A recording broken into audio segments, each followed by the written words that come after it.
Well, hello everybody, and welcome to a Rogues Kingdom live party where we get things going.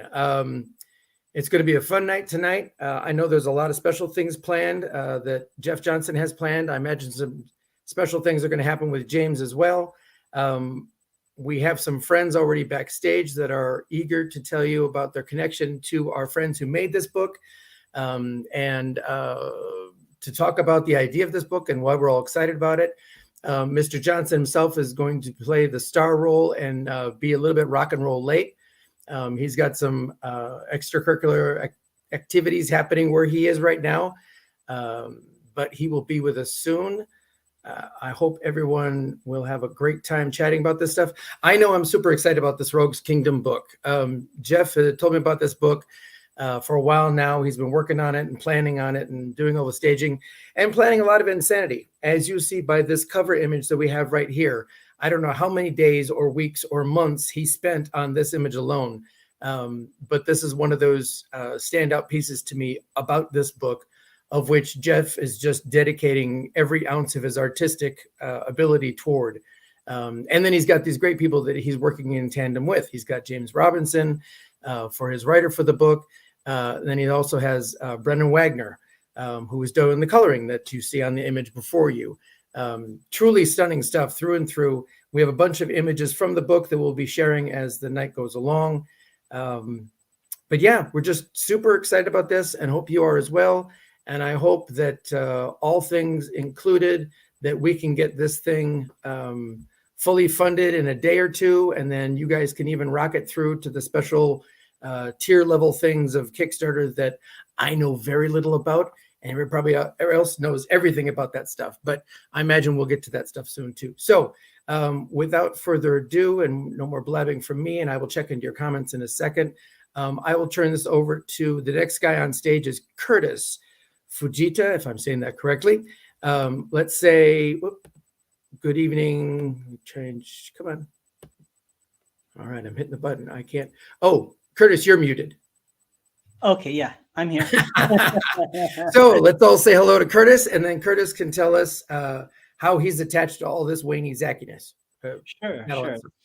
So, yeah, my name's Curtis Fujita. I'm a friend of Jeff's, recent friend of Jeff's. Actually met him through some friends, but we've tangentially crossed paths or had the opportunity to cross paths over decades. I started as a intern back at the Malibu Comics Company and worked my way up to being a color designer. There we are. There we are. That's me. So I know I'm very familiar with his work from back in the Malibu days when he was working on Solitaire and things like that. Right. And then subsequently went to art college, got into video games, design and things like that. And somewhere along the way became a Kung Fu instructor. So Jeff and I bonded over the whole martial arts thing. Oh, wow. Yeah. And then currently I am kind of marrying both my passions together and have my own comic book. It's called Shadow Ghost. It's the Kung Fu comic by a Kung Fu master. So it's all authentic Kung Fu things, in a comic book format. So that's awesome. I bet just loves the idea of that. Oh, definitely. And I'm super excited. In fact, I just backed the campaign just when it went live. It just looks amazing. I'm a big fan of both him and James's work. So I think it's going to be amazing. Yeah, that was cool. You know what? I had just checked that before I jumped on board to see if I could see. Yeah. And we've already got 10 backers and things are just rolling along, which is just awesome. Definitely. Yeah, really cool. All right. Next in line is Brandon. You've been sitting on the sidelines for a while. Let's unmute your mic and welcome to the show, Brandon. Hi. You guys can hear me okay now, we right? We can now. Yes, we can. Yeah, gosh, how long have I known Jeff? Just a little longer than I've known you, Scotty, and that's when we were all part of a sort of artist collective in the East Bay area back in the 90s, where we all kind of shared a studio space and drew comics and helped each other out with different projects or just worked on our own. And, it's been almost going on 30 years now. Not to give away our age too bad, but no, I had known of Jeff's work before I actually met him, and it's just brilliant stuff. And this project looks amazing. I'm a big fan of James's writing as well. Red Starman way back in the day, and Golden Age. It's all incredible stuff, and I've been able to see the first issue, and the story's great, and the art is stunning. So I'll say all that again to Jeff when he gets here. So, but in the meantime, it's good to meet you, Curtis and Alex. So all right, so yeah, all right, then we'll pass it on over to Alex. Alex, please introduce yourself. Oh, sorry. Hey, no, I got it.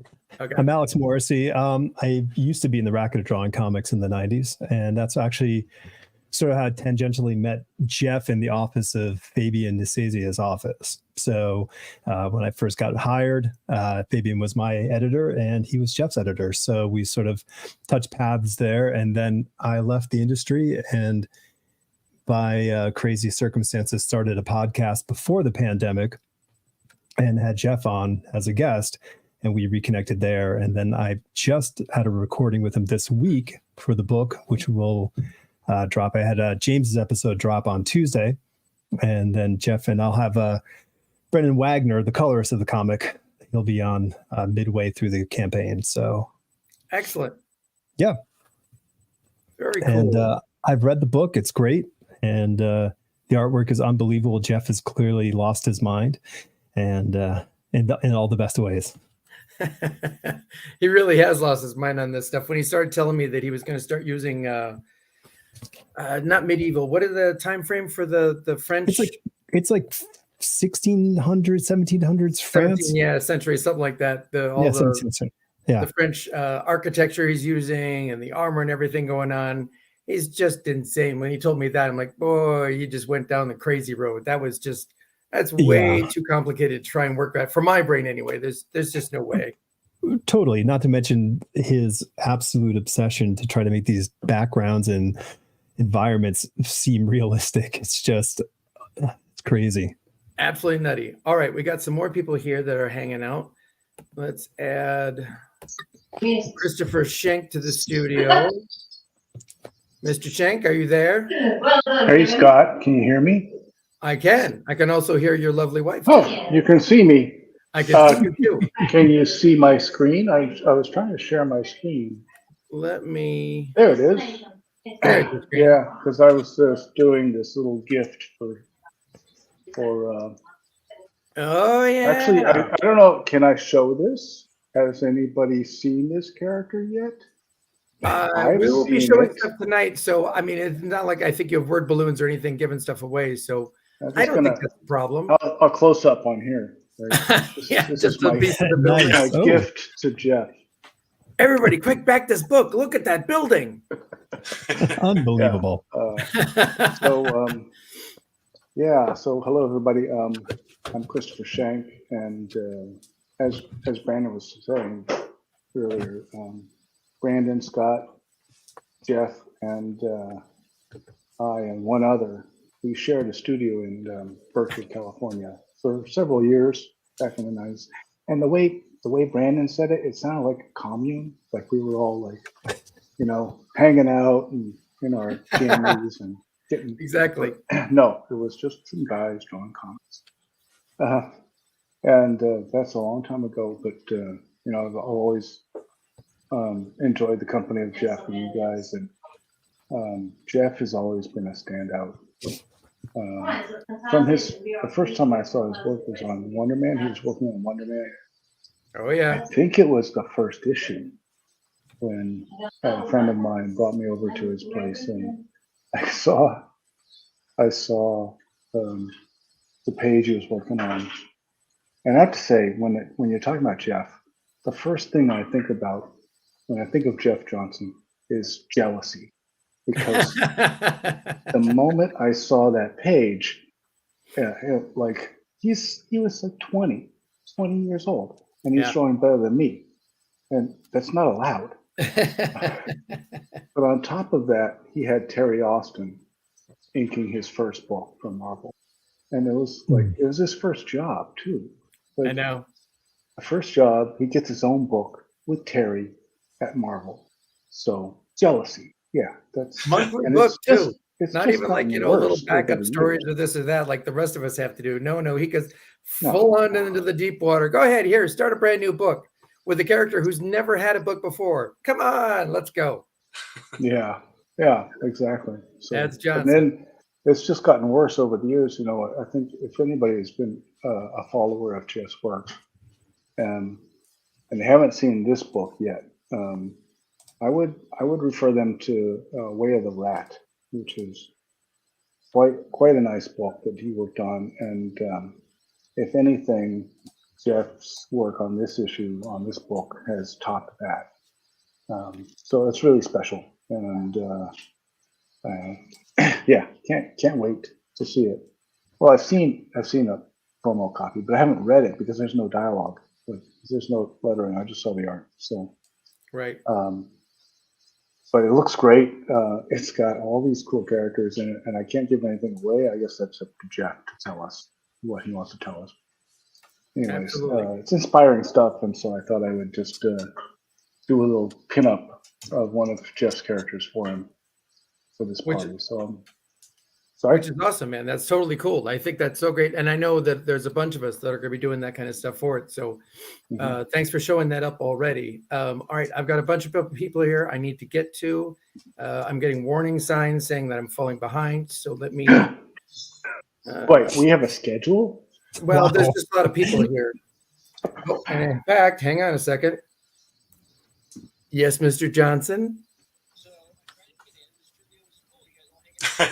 We have 10 people. Let me. I've got to kick some people apparently out of this thing. I've never had to kick people out before. We're that popular right now.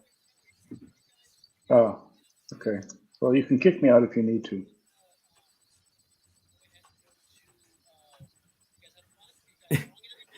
Yes, we're having a good time. Christopher was showing his what variant cover he's working on, stuff like that. So yeah.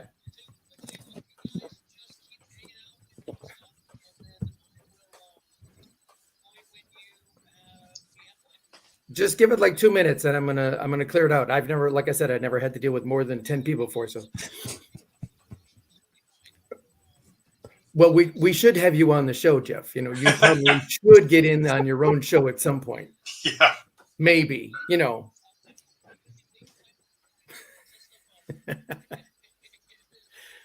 All right, I will get to you. All right. Yep.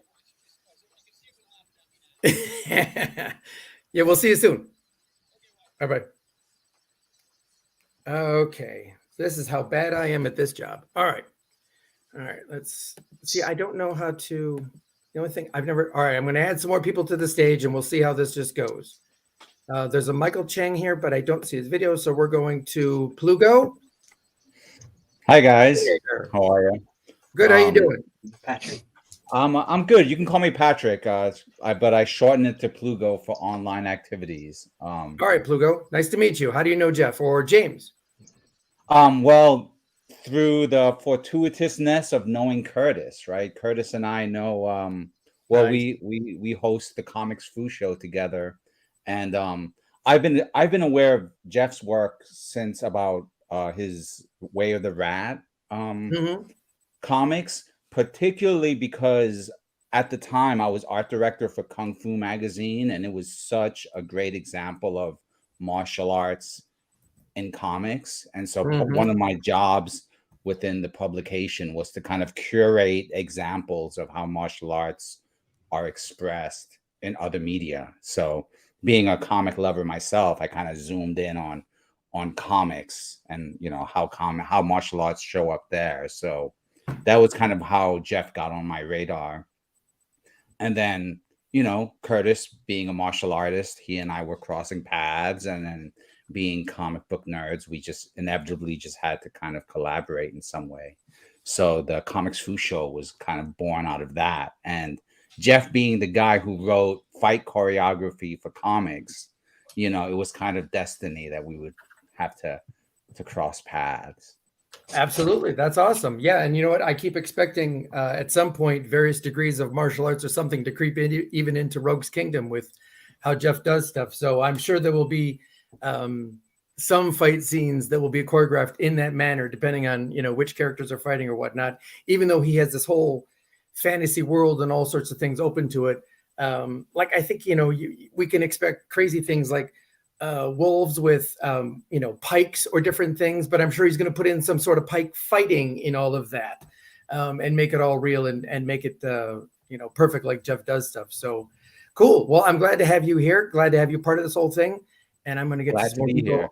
Hey, I also just want to shout out that Yeah. I landed in the East Bay at around the mid 90s when you guys were all hanging out. Oh, in yeah? Berkeley. But that's where I had just left New York and just left comics to Okay. do graphic design for Kung Fu magazine. So, and then now, 20 plus years later, I'm back in the comics thing. So Cool. I think that's kind of cool. So holding down the East Bay for you guys, let me say. Awesome. Thank you so much for doing that. Hopefully we'll be back there to visit at least sometime soon. All Yeah, right. yeah. Next one on stage. Some of you might know this Oh, guy. here we go. Think you would. Here we go. There he is. Hold on, guys. Hold on. All right. The sound is working. Hello? Hey, Dan. We can hear you, Dan. All right. Hey, everybody. I was just on the other line with Steve Jones. If people don't know this, this is Dan Panosian, the Dan Panosian, the one that everybody knows. That's it right there. As opposed to the other Dan Panosian that nobody knows. Yeah, that guy. Nobody wants to talk to him. Exactly. So here's the question. Where's Jeff? He's with Mr. Johnson is people. having some technical difficulties. Actually, he just called me a second ago. He's just about up and running. He had an exterior. Oh, it looks like stage set someone's up. trying to get in. No, well, he's trying to get in now, yeah, but he was also going to be a few minutes late because he has some rain where he is. Oh, no. So his outdoor escapade was getting a little damp, and I think he said they had to put in a tent or something. Oh, of that he's calling nature. right now. I'm going to go on mute so I can talk to him. All right, I'm going to add some more in a second. Curtis, I'm going to put you off stage Hey. for a minute while I add to this whole thing. And Mr. Steve Jones, you are now on the party. He's muted. Oh, sorry. Let me try again. You are muted on yourself, Mr. Jones. There you are. Hey, Steve No, I'm not. Jones. All right. Or as Chris Schenk referred to me earlier, one other. Jeff Johnson. There he is. I'm gonna make The you man guys. himself. Yeah. So it's raining out there, Jeff? Oh, his Wi-Fi. He is having technical difficulties. I hope that's not an indication about Jeff, is it raining men? it's probably raining, man. Or this one I'm saying with Jeff. All right. So Know just if this is going to work because we were supposed to have like an outside event and it is raining. So Oh, no. there's no. So now I'm under a tent and I'm going to do some drawing. So let me get this set up. You guys keep hanging out, and I'm going to see if I can't get this at least a camera so you guys can see the drawing. But thank you all for coming by. I'm very happy that you're here. And Poor Jeff. thanks for all the support. It's been amazing. So Whoop, whoop. Oh, Right. and he's I think gone. he's actually partying in the DJ booth. That's what it looks Yeah, like to all me. right. bye, Jeff. Jeff's We should gone. also now mention here on the bottom. Whoops. Who just put on I did, Scott. Dan? Oh, I was well just done. going to introduce our colorist. Oh, that's our amazing colorist, Dan Brandon. thought it would be good to introduce the colorist work. Yeah. Brandon, that's Yeah. a beautiful, beautiful color that you've done on Jeff's really, frankly, substandard pencils. But you Yeah. are doing amazing color work. You're really saving the book. And I think we all really appreciate that. Thank you. Can y'all hear me? Okay. There we go. Now yes, we can. There it is. Hi. Nice to see you, Brennan. Hi. Hey, everybody. I have a pack of wild animals here right now. They look great. So everybody, this is Brennan Wagner. This is the esteemed colorist for this wonderful book that we all love so much. Go ahead and introduce yourself, Brennan, and tell us how you got on board. Oh, okay. So, hi, my name is Brendan Wagner. I grew up in comic books. My father, Matt Wagner, has been writing and drawing comic books forever. So I've sort of been doing this my whole life, and I kind of just stumbled into coloring. But it's been a really fun journey, and I started coloring this stuff like maybe a year and a half ago, something like that. And we sort of put the pause on it, and then we picked up the reins again. And so yeah, it's been a journey, but man, it's really fun work because Jeff does awesome stuff. I don't know, where'd he go? Where's Jeff? He's having some, I think, some Wi-Fi or whatever issues right now with his outdoor escapades. Yeah. Hopefully he'll be back soon. Okay. All right. Well, hey, so yeah, I'm coloring this. I've colored so many books at this point. It seems silly to just like list them all off, but Grendel, Mage, Batman, Shadow, etc., Zorro, blah blah blah blah. But this is my first time, I think, except for Mage, which is the modern fantasy. This is my first time diving into like real, like hard fantasy, like Polish fantasy. Hey, everybody, that's Jeff Johnson.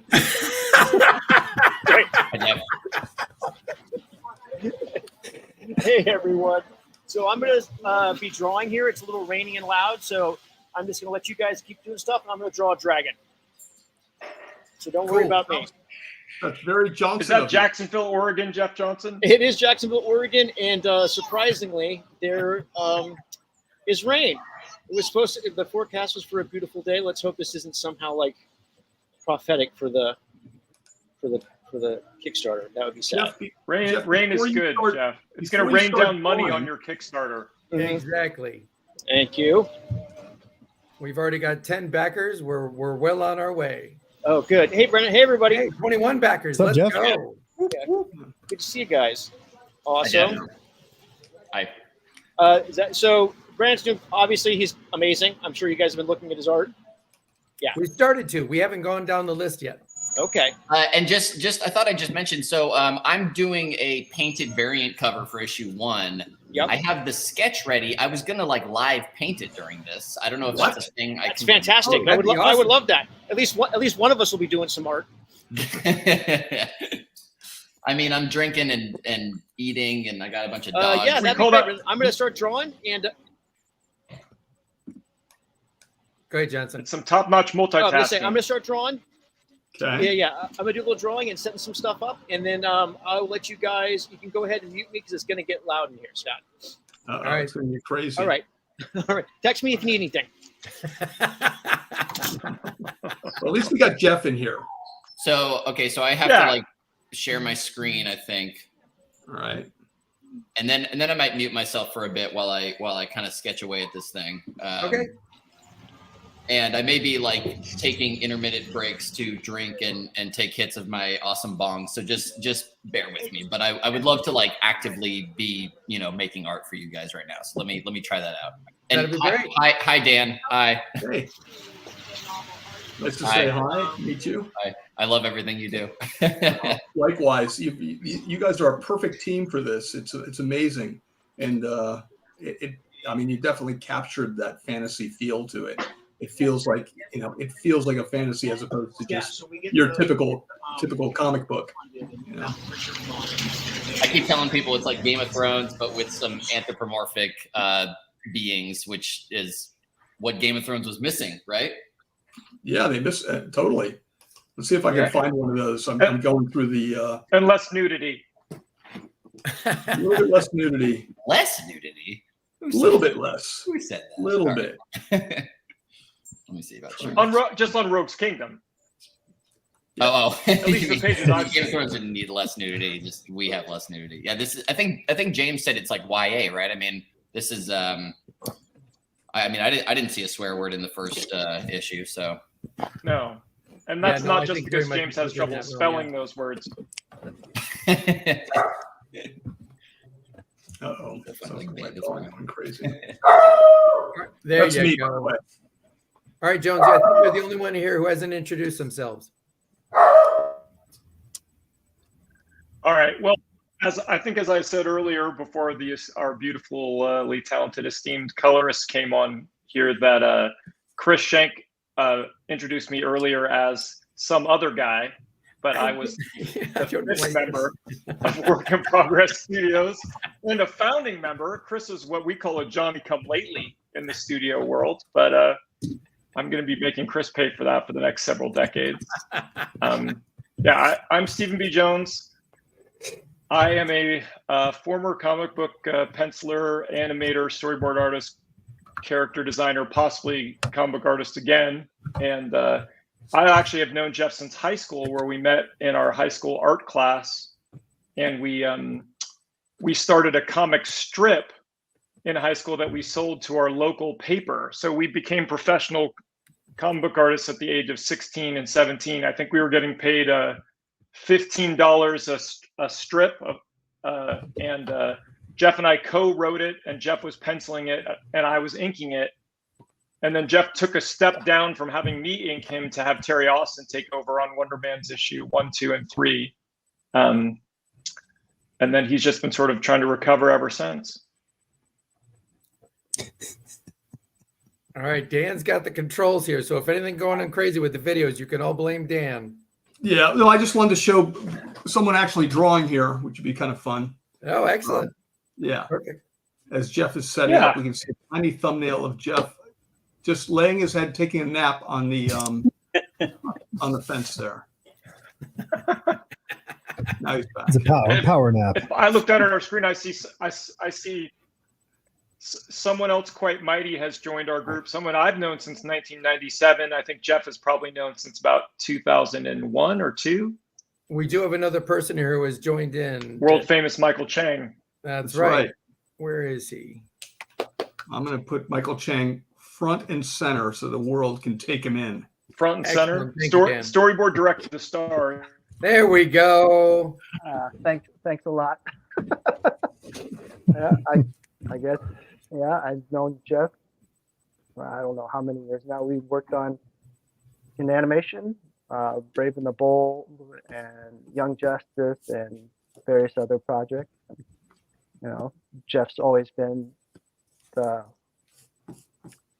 crazy guy that I'm like, you don't need to draw that much, but so much details, and it's amazing how fast he is and how efficient he is. And a pleasure to work with all the time. And we play D&D together, which is even better. And goes right into Rogue's Kingdom and all the geeky stuff that we grew up on.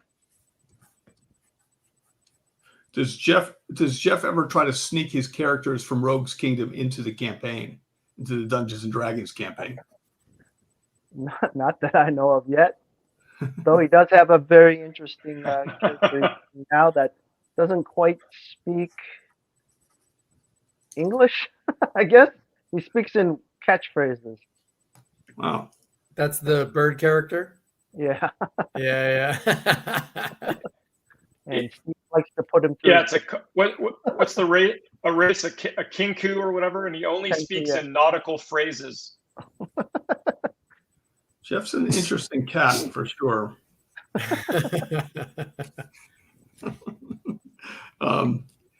So you said how many different shows have you worked with Jeff on now at this point? Oh, I don't know the number. 2 coming to mind, but I think we've done more than 4, 5, just because of the overlapping like movies and DC projects that are shorter than the series. So definitely Brave and the Bold and Young Justice. We worked together. I think Brave and the Bold was your first one working together, because Jeff started doing like those little teasers when you were, because Mike and I were on Brave and the Bold too, but I was doing character designs. But I think that was the first time you guys officially worked together. But I think I introduced him to you back when you and I were on Teen Titans like 20 years ago. Yeah. Teen Titans. Maybe was it before that too? I can't remember. Well, Jackie. Oh, you know what? You're right. Yeah, so it's 22 years ago, because Dan was once nice enough to give Mike Chang a ride when my car broke down when Mike and I were going to the comic book store in the middle of Hollywood, and then my car just died. And we were at work. We were taking a break from Jackie Chan Adventures, and I'm like, Dan, could you do me a huge solid and come pick up my director and drive him back to Sony? That's when I was like an Uber driver, I think, exclusively. Died down a little bit. The urban Uber driver. Yeah. Yeah. You got your full-time artwork there, Dan? Yeah. Now I'm big into it. All right, let's see the exciting shot of, where'd he go? Look at Mr. Johnson go. Look at him. Just taking a break. If any of you saw Mad Max Fury Road, that was kind of Dan's approach to Uber driving. Exactly. Rocket tower over the hood of the car with some flames and everything. Silver spray paint. Well, I have a question that touches on the whole D&D connection, which I want to throw at Michael and whomever else. Sure. Should a spear get initiative bonuses in melee combat? And Curtis will know why I'm asking this question today, but that's a Sounds segue. personal. Sounds very personal. These are like Yeah, I'd martial have to arts see the in spear. jokes I'm throwing out there. I don't know. Do we have I'm an not. answer? I'm not the GM, so Yeah. it's not up to me. You're right. That is just kind of a DM's call. Well, I mean, no one here would rule lawyer it. If they were playing a spear specialist, they wouldn't try and make that pitch. I would say it's say, yeah, I'd say if there's a distance, I think if there's enough distance, you could get that initiative. But Sure. you know, What's if the it's close I combat, can't answer I that don't know. question I think it'd without be a knowing negative. the dexterity score of the practitioner. Sure. You know, you're, I mean, you're you could be walking a down dumb, the slow-ass guy hallway. with a You spear. see a couple of orcs coming at you. You've got your spear. Do you get initiative bonus? You know. Are you throwing it or are you using it hand to hand? Well, that would depend. I would say Right, hand exactly, to Brandon. hand. We're There's a lot. talking There's too melee many here, questions here. so. Right? I don't know. So you can just like running at the people with your spear. Dan, let's just leave Jeff's screen up the whole time, Yeah, whether he's there or not. soon he'll be rained on.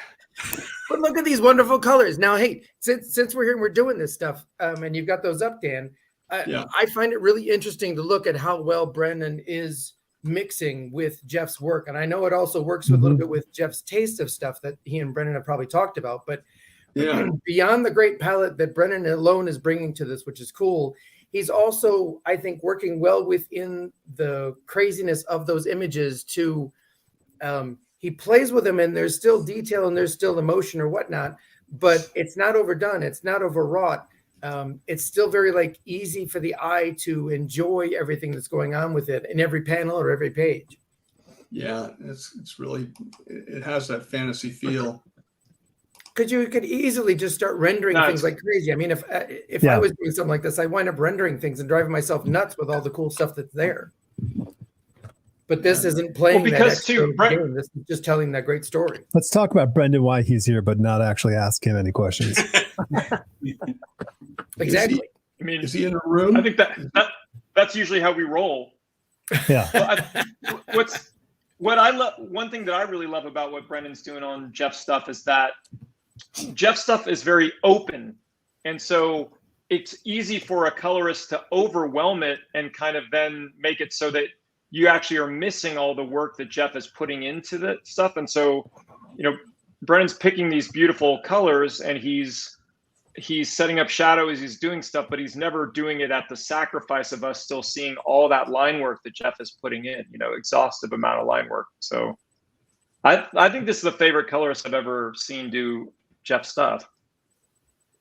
Absolutely. I think this is all Yeah. tremendous work all the way through. Here's that rogue skin. That's that whole city skyline. Just a beautiful sunset right there. Really, really cool. Yeah. And Brendan knows when to ignore Jeff's advice. Like Jeff specifically said, that's the moon and it's night. And Brendan said, no, you know what? I don't think so. I think it's sunset. And it actually directly changed the entire story. So Yeah, I think they had to rewrite the whole other part of the issue or something like that. Yeah. And we can handle the action too. Again, everything's very clear. It still has a mood, atmosphere to it. A lot of cool things going on within all of it. The little piece of the belt, the glint on a handle or whatever going on. It's really cool. And the foreground figures that have more saturation, so that we're seeing all those expressions, all that work Jeff put into the back guys, but the front characters are really popping. It's really, really well done. Absolutely. And now we can hear Jeff's mic. Hi guys. Jeff singing. So this is working out pretty good. I'm drawing. Hi everybody. Yes, I got to switch my camera. Less. Yes, Johnson. I know. I'm trying. All right, you're over 10% now of the campaign. Oh, for reals? Yeah. Oh, that's great. Oh, Excellent, man. It's been live for 30 minutes. That's great. That's great. That's amazing. Thanks, guys. Yeah, so this is actually working pretty good. I'm drawing a dragon. I'll just keep doing that. You guys sound great. I'm listening to you on the stream, so I appreciate all the nice things you're saying about me. And Brendan did. I mean, I did tell him it was the moon, but what are you gonna do? Yeah. I love it.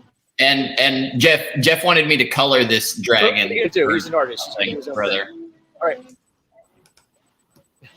Yeah, I'm definitely, that's part of the plan. All right, I'm gonna keep drawing so you guys can keep talking. I'll talk to you guys soon. I like going to Jeff's birthday parties. They're fun. Very nice. I can kind of see Jeff the dragon. is going to try to draw each car as it drives by. And all the white I thought rocks it was on a the sidewalk. I don't know. Is that a horse? That's interesting. The Adirondack chair. We'll see. Maybe it is a dragon. Yeah. Oh, yeah.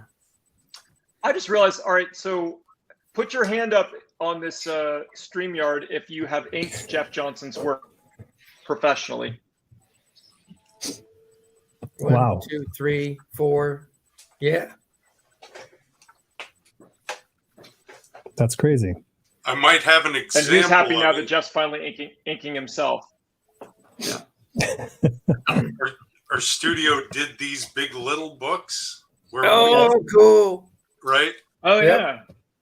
Me, Christopher, who was on before, Steven, Scott, and Jeff.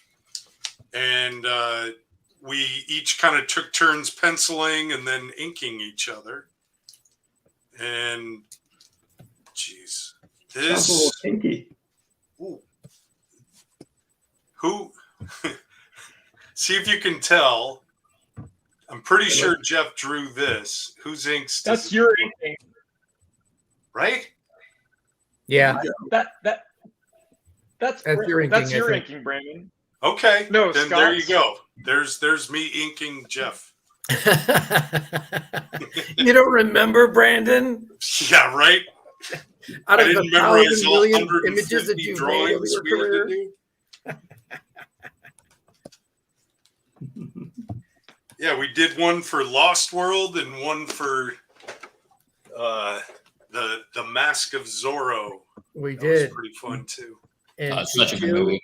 Oh my god. we did a whole bunch of those things. right? Hold I on, think let me put you back. Dan's in made there. the most. Dan's made the most money Oh. inking Jeff. I've made the least. Well, indirectly, I've inked a lot of Steve Jones backgrounds. So, This is true. Has anyone else here ever colored Jeff's work? I have. Yeah. That is true. That is true. Did you, Dan?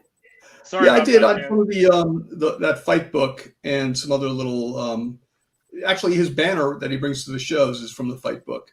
Oh, yeah, that's right. That's right. Yeah. Nice. So Very an cool. early colors. Not doing as good job as Mr. Wagner though, but I was young in my career at that point. Oh, you're too kind. No, as everybody will attest, I'm not too kind. Yeah. Wrong word I to was going to say, describe Dan. Brennan, there is literally no one that has ever said Dan is too kind. Yeah. Could have fooled me, man. You seem like a nice guy online. Online, Dan is a whole different guy. Is he? He's not bad to hang out with. I colored you Dan one time. On what? It was a heavy metal piece. Oh yeah. Okay, I remember that one. Yeah. Killer piece, Cool. dude. Killer. Yeah. That was for Dan has what we call mad skills. sometimes. Really mad.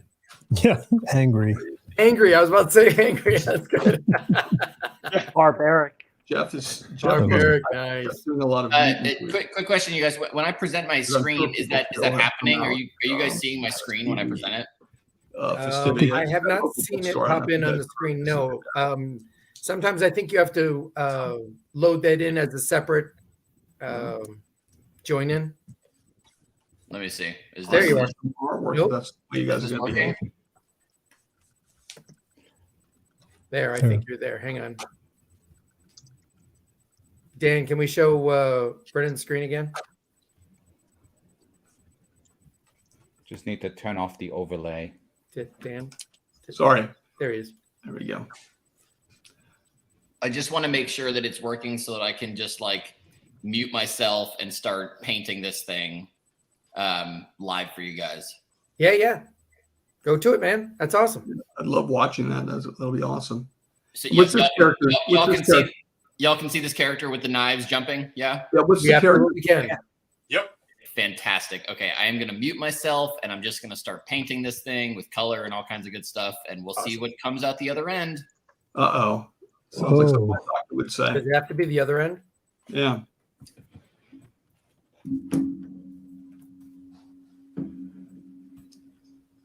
Sounds like Conan music. I was about to say, where'd that come from? Yeah. I just watched that last night, Conan. For the first time, right? Yeah, I mean, I was too scared. All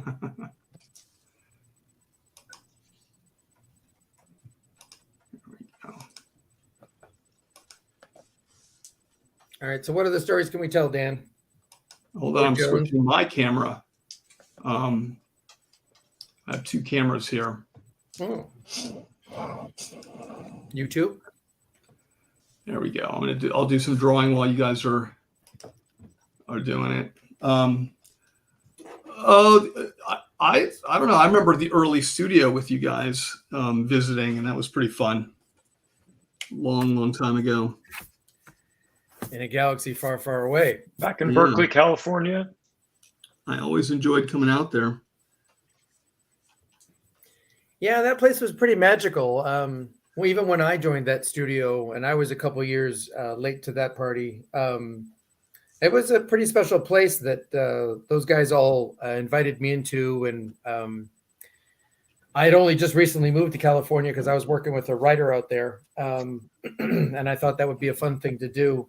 And then he introduced me to the group of guys. And it was just a weird kind of fated thing from my end of it for it to have happened, because I wasn't and have never been really part of a studio of guys. I would have a roommate or something that was an artist or something. But to have that whole studio of guys of Brandon and Steve and Jeff and Chris and all these guys in here, we all had different takes and different styles and different ways of doing things or solving problems and stuff. And it was really neat to see all of that on a day-to-day basis. And I even worked in-house for a while at a couple of different comic book companies.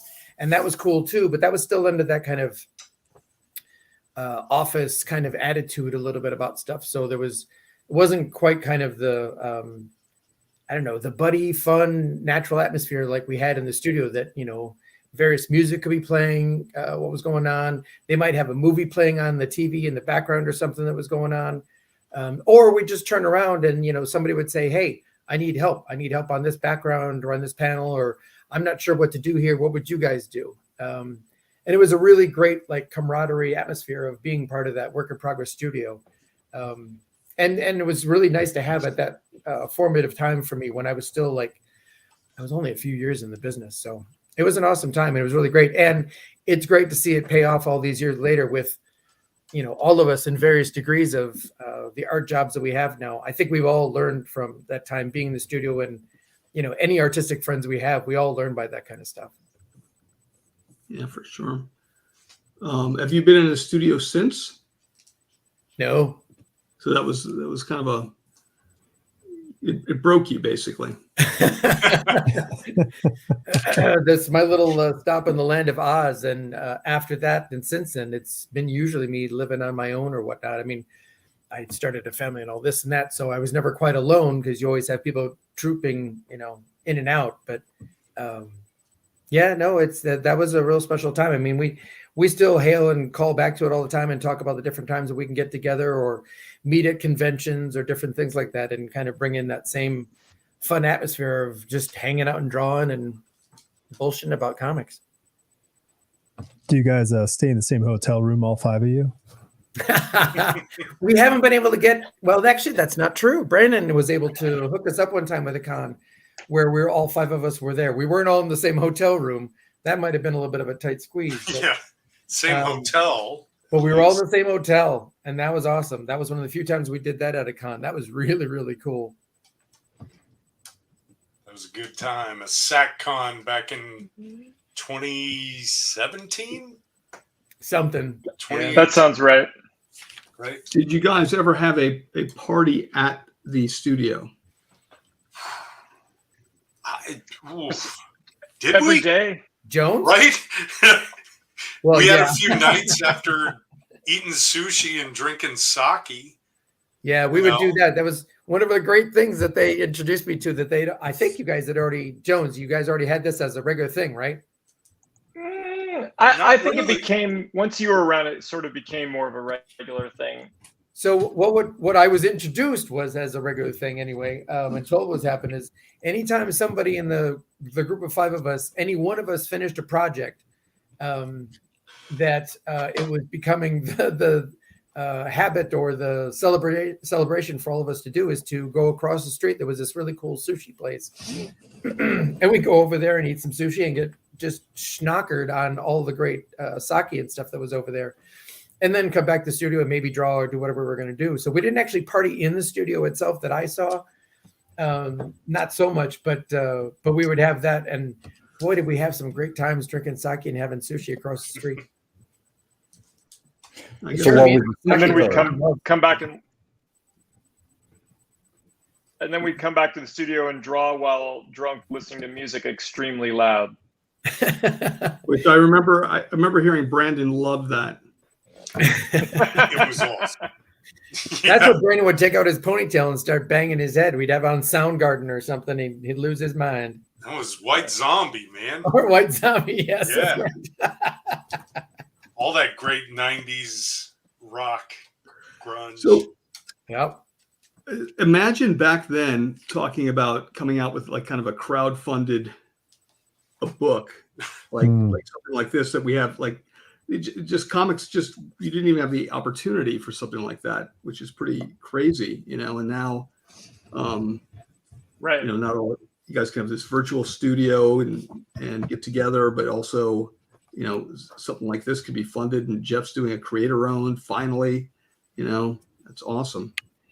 This seems like a great time for me to interject really quick and say there's another it didn't go live today, but the announcement was made today for a book that my dad is doing with Kelly Jones. Wow. Not to detract from our awesome Kickstarter, but they are no, the more the merrier. A full Kickstarter going. It goes live on the 23rd of this month, but it was announced today in the Hollywood Reporter that they're doing a Dracula book, and I actually colored the cover. So I implore everyone to go check that out. It's fucking rad. I have been watching them put this thing together for over a year now, and it's incredible work. Honestly, I think it's the best work I've ever seen Kelly Jones do. So everyone go check that out. That's well, that just goes to prove more of the point that Dan was talking about, that this whole method now of doing these Kickstarter books and this whole avenue of making comics and stuff was not around before. It's around now, and it's turning into this great avenue for projects where nothing against Matt and Kelly, but they probably might have had a hard time putting that project together for a publisher for somebody. Well, it's actually a dark horse. They're doing, it's like a dual thing. It's like a dark horse publication and a Kickstarter. Sure. But the Kickstarter is making it more viable. I mean, that's the reason we're doing it here for this right now, is to make sure that, that Jeff is getting paid, that you can get paid, and all these things can be organized and done stuff. So you're not, scrounging while, the book itself is being done. And this is probably helping with your father and Kelly as well to put that book together. So I think this is just an amazing new format to help with all sorts of creators to get their books out there. You do, huh? Correct. Come on, Dan, pick a fight. Come on. Well, and a lot of publishers are picking up, like Dynamite is doing a ton of these Kickstarter books now. Right.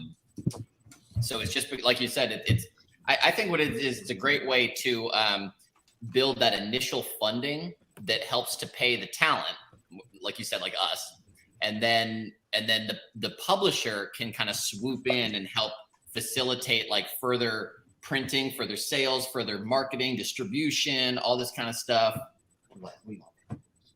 Sorry, the dog's going crazy. So yeah, I agree. I think we're going to see it become more commonplace going forward for like a lot, especially these like dual sort of publications where you have a publisher, a major publisher that's like backing the project, but they're not like, it still needs to reach that crowdfunding goal initially before it all really comes together. Right. Yeah. Image is doing it more and more too, where before they're like, they're a little hesitant to work on stuff like that. And now it's become pretty regular, I think. And it helps them. It helps the creators. It puts less burden on a publisher like Image, or a Dark Horse, for instance. And then you can get all sorts of these extra things. There's so many perks on Jeff's. I was just over there checking everything out. It's really neat to see. Yeah, and it's one of those things where I think we've also seen this kind of change in the tide of it, where, at least from what I understood before, and again, I don't know that much about it, but it seemed like Kickstarter was more originally about people that were unpublished before, and this was their chance to get published and everything. And I think it's actually turned into a nice place for a bunch of professionals themselves now to go and show off their wares and get backers and get this stuff organized, so that it is easier for publishers and other people to put these projects together to make it a reality. But it's still a matter of still turning this stuff from some sort of dream or pet project or whatever into an actual reality that makes some great comics and put this in people's hands. Yeah, I think at the end of the day, like the work has to be done, like the majority of the work has to be done like prior to for it to actually happen. I think that helps. A matter of effort and commitment from the talent side of things. Yeah. Yep. Yeah. I think my update. A great deal. Also, like for instance, this project has so much done already. I think the first issue is finished, so this really just kind of helps with printing and getting it out there. But it's one of those things like, if you back something like this, it's pretty much already finished. Which is a big deal. Dan, that looks amazing. Is that Conan? Yeah. Hell yeah, dude. Cool. It's always Conan with me. You know how to. So Jeff got 30 backers and 1,600. It's going great. They're well on their way. That's awesome. Very cool. Just 1,690 just now. So, and 31 backers. We just got one more backer. So nice. Awesome. Thanks for those updates. Yeah. Drawing Conan as we speak. I wonder if he'll throw any Easter eggs inside this. I just saw Klaus Janson put a Easter egg. He put out that he had included Daredevil, Matt Murdock, in The Dark Knight, which is kind of cool. Oh yeah, I saw that. Yeah. Which is kind of neat to see. I love Klaus's work. I've always thought, Dan, that your stuff kind of looks like when you ink, it kind of looks like Klaus's ink. Oh, he's a huge influence. So yeah, I'm always trying to channel him and Dick Giordano. with what I do. Thanks. Let's see here. Cool. We got art going on all over the place. Yeah, that's looking beautiful yeah. already. Now, so you're coming in straight color, or are you using a color layer over over that, or are you just using your pencils really like pencils and just coloring them? Sorry, blow their mind, Brandon. Oh, is it me that's being talked to? Yeah. Yeah. Okay. So I did a sketch yesterday, which was this essentially, you know, and little like Rogues Kingdom logo will go up there. And this is going to be a variant cover for, I've been doing a lot of painted variant covers lately. I'm trying to sort of do more of that. I'm doing painted variant covers for my dad's new Grendel series. Oh, wow. I've done a number of painted covers lately for a bunch of different books. So I'm just trying to like dive into that style. And so, yeah, like what I'm doing here, I just use Photoshop because it's what I use to color and I know the program well. So like I have a layer that's some sketchy lines. I'll turn it to multiply and then I'll turn it down to like, you know, 40, 20 something %. And then I'm going through and I'm starting to make these shapes. The initial shapes are like the flats of a colored piece of work. Like if I were to color Jeff's, like when I color Jeff's work, and actually I have here, this is a great opportunity for me to introduce my flatter who's actually here with me right now. Hopefully, Jeff, we can get him credit. Let's get him credit in the book. But here's my flatter. His name's Cam. Hey, Cam, how's it going? Cam. It's going good. Glad to be here. Cam's my flatter on everything I do these days, from St. John, my book at Dark Horse that I'm also writing, to Grendel pages. If you guys aren't checking out St. John, please check out St. John. That's me and Dan Scotty writing and also doing the art. He's talking directly to you, Scott. I'm listening. Oh, and Cam's also flatting a Sid and Nancy short story that I'm doing with my dad with Marcus Parks of Last Podcast on the Left. So that's a short 20-pager that's all about the last days of Sid and Nancy. Raunchy, violent stuff. Really cool. So that's Cam. My favorite book. Yeah, Cam's a musician, so that's his favorite one.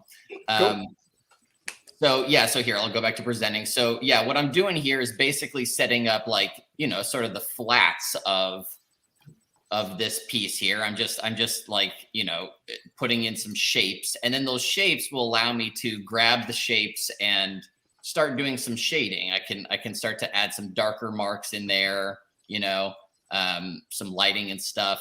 Eventually this will kind of be like what I want this to be is sort of like a line decker piece where the background is like a white with off-white, sort of a warmish color that complements all the purples going on with her. The pose is just kind of inspired by some random poses of people leaping around I saw online. I usually use reference to at least start it off. This was like a combo of like 2 or 3 different poses that I saw. So I just kind of combined them into this pose. And yeah, I try to keep it as simple as possible in Photoshop. I think that when you get bogged down with too many layers in Photoshop, you become a slave to the sort of magic tricks of like adjusting layers. I feel the same way. When I color, I do the same thing. I try to keep very limited layers. Yeah. And honestly, these days it's just a flats layer and then an active color layer, and that's it for me. Because I think it always will have a more painterly feel that way. I think that's the way to go. Exactly. Yes. Yeah. So that's definitely what I'm trying to do here when I paint, and also when I color. I really want there to be that old school feeling of like making like traditional arts. I mean, mark making, I think, is the big thing that separates us from like the AI bullshit. So it's nice to just it's nice to make marks and forget about like the brush you're using or the layer you're in, and just be making marks again, because mark making is kind of what does it. And that's the case for color too. I remember like Dave Stewart taught me a lot about how to color when I first started getting going. I took over coloring Tim Sale's work and my father's work for him many years ago, about 10 years ago now. And he told me like early on, like, Yeah, the key is to just keep making marks, because you can always kind of cut into those marks or erase those marks, like I'm doing here. You can always cut into. Yeah. But the problem is when you are so precious about making a mark and then adjusting those marks, you're starting to use lasso tools, and you're starting to like adjust the size of things. That's when you really get kind of away from the classic mark making of doing, illustration and draftsman work. Sure. Yeah, I agree. It's true. It's funny you mentioned that about the layers. I've tried to do that on the coloring my own stuff of layers, but I haven't gotten down to 2 yet. I've gotten down to like a 3 to 5 range, depending. But you're right. I mean, even when I'm doing it, I know when I've done the right thing a lot of times, or when I know I'm in the right flow, because it won't be dependent on 5 layers or whatever. I'll have done it in 2 or 3 layers, and then it'll be done. And I won't have to keep messing with it or any of that kind of stuff. Yeah, a term that comes to mind a lot these days is like have intentionality. Like when you're going to make some marks, when you're going to choose lighting, like be intentional. Don't just try to be in this Jimi Hendrix, like sort of like flow state. You really want to like be present and really try to like make the right choices that are inspired by like the narrative. Like what's the most important thing per panel? What are you trying to draw the eye to? And granted, I will have a lot of layers for KOing line art. So like above the line art layer, and let's see if I can grab a quick page from Jeff here. So here, he's been sharing some from this. So I'll just bring up this page. So, here in this page, you can see I have like, a flats layer and then an active layer of color. And then above the line art is a bunch of like KO lines, which like there's no way to avoid the amount of layers you need to KO a bunch of lines. But if you can reduce, again, like, how many layers you're making and how much you're adjusting shit instead of making marks, that's probably, I think, for the best when it comes to making comic books. Right. Brennan, what do you mean by KO layer? So I was just going to say that, Brandon. All right. So it's just a shorthand term, which means turning lines into color. So let's see if I can find that bottom one. And KO actually meaning knockout, right? Knocking out line, basically. Yeah. Knockout. KO like boxing. Yeah. So if you're looking at this bottom panel here, okay, with this carriage coming over the hill here, when I turn these knockout lines on, right, they help to create the illusion of space and of layers. Depth is being created there. And very simply, but almost like a special effect, so that smoke or dust off the road feels more like dust and smoke. Yeah, correct. Yeah. Yeah. So do you use channels to do that, or layers? Oh, I just use layers because I'm trying to keep it really minimal. So I'll just like select. I'll usually just select all the black inks. Yep. Usually the first thing I do is I'll convert the inks. I'll threshold the inks. So that like what inks I'm working with are 100% black or 100% white. Like that layer will be, there won't be any in-between pixels. That way, whenever I want to select all of the blacks, it's really easy, or I can just delete all the whites if I want. And then it's really easy for me to just go in and knock out these into color. Another term I believe is like line hold or hold. Color hold. Color hold. Yeah. Color hold. Yeah. Yep. I just grew up with KO. Like anytime I'm working with my dad, he's like KO this, KO that. So it's just a shorthand I'm really comfortable with. But no, it's great. Wow. Very cool. It's nice to see the full pages. Those little images were nice to look at, but seeing the full majesty of those pages and how all the color ties in, and that's beautiful, beautiful work. Thanks, guys. Yeah, I don't want to spoil too much. I feel like I'm showing too much. So let me. No, I'm glad you showed that whole page. That's one of the things where Jeff uploaded all these single panels of things, which is cool and everything, but and they play really well. But I think some of the magic of that really comes through in comic books is that whole page feel. So I was glad to see that, even just a little bit of it, so you could see the whole thing together, even without the word balloons or whatever. It's not a complete picture, but that's another part of that magic act that I think you're doing so well with Jeff, is that the whole page usually works together or flows for that scene or whatever it needs to do. And I think actually there are some colorists that I've run into in past where it's like, man, that panel's really cool, but the page doesn't flow or whatever. So I'm glad that you're doing that, because I think that is just as important as all the rest of it. And I know Jeff pays attention to that too with drawing the page, that the page itself flows, or the whole scene of pages, flow in a certain way, so you get the rhythm of the story and everything that's going on. So comics are a real, like, sum of their parts. You know what I mean? Like, no single panel should really be the thing. But and I'm gonna bring it back to Dave Stewart again. Dave Stewart, like, every time he has dropped these tiny little bombs of knowledge, they have been like better than a whole year of college for me. And one of them was pick a panel per page that gets the most rendering as a colorist. This is just colorist stuff. Sure. But pick a panel per page that gets the most coloring, and then every panel, pick a moment in that panel that gets the most rendering. That way you're not gonna fuss over background gradients and like fussing over stuff that the eye is not even looking at. The eye is looking at the highest points of contrast. And that's generally why us colorists are going to keep the foregrounded figures the most contrasted and the most like saturated, because that sort of bold juxtaposition against the paler backgrounds is always going to draw your eye to it. I'm always looking at stuff like Batman the Animated Series, or literally anything from the 90s, any cartoon, like superhero cartoon from the 90s, or like that recent My Adventures of Superman. I love that coloring.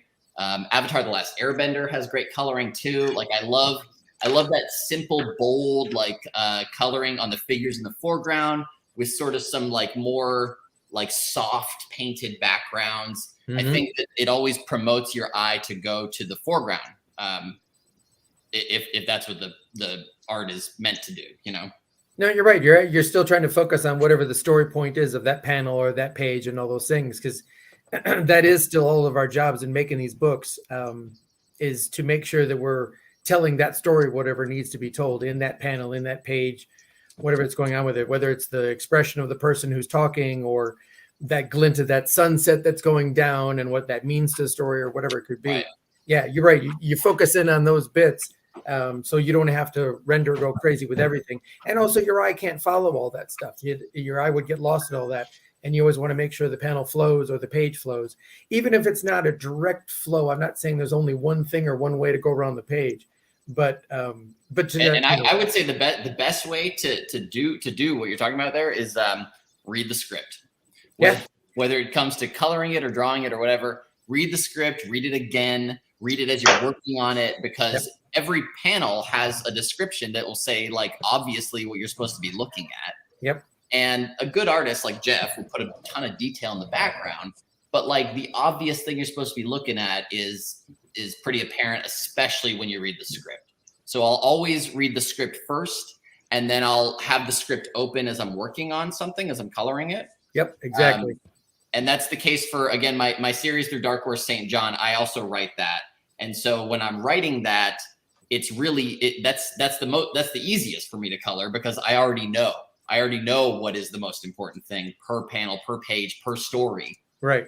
And it allows me to really focus on the points that matter, the narrative beats. Absolutely. And if you have a whole team of people working on a book, to me, inclusive with the script is everybody, whoever's working on the project, that they talk together and stuff, that you get to talk with the writer, or you talk with the other artists or whoever. The most of the team themselves keeps in contact, to me, is always for the best of it, because the penciler might have had an extra thought going on, or the colors might have thought, like that one scene, I guess, that initially that Jeff thought it was the moon or whatever. You had that thought of it being a sunset instead. You can always talk about those things or try those other things and bounce it off each other, so that you see if it becomes that greater whole. That's so funny. We actually haven't even talked about that. I saw that he had done that color of that scene at night, and I thought That's supposed to be at night. Did I fuck that up? But I think it works out.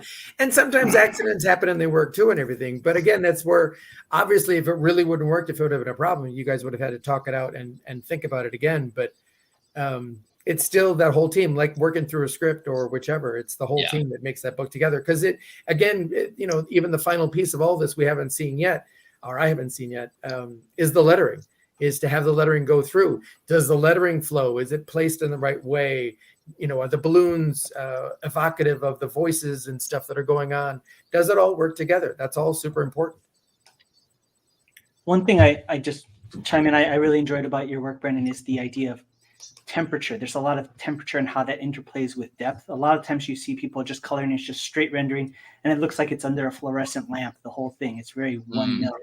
And those pieces that you just showed, the sense of temperature, the warmth versus the cool and the shadows, and that interplay is really masterful. Really nice work. Thank you. Yeah. The Grendel book I'm doing with my dad right now, which is a sequel to the Grendel Devil's Odyssey book that we put out like 2 years ago. I had just done a spread actually that I turned it in. Pop was like, looks great. However, and this is my bad, was supposed to be at night, and I'd done it during like an afternoon sunset, and so I have to go back and we see a theme here. Yeah. So on that book, and honestly, Jeff, maybe we should do this going forward. On that book, Pop is now going through the script, and he's adding a little like denotation for every page that says dawn, daytime, dusk, night. Okay, one of It's four. smart.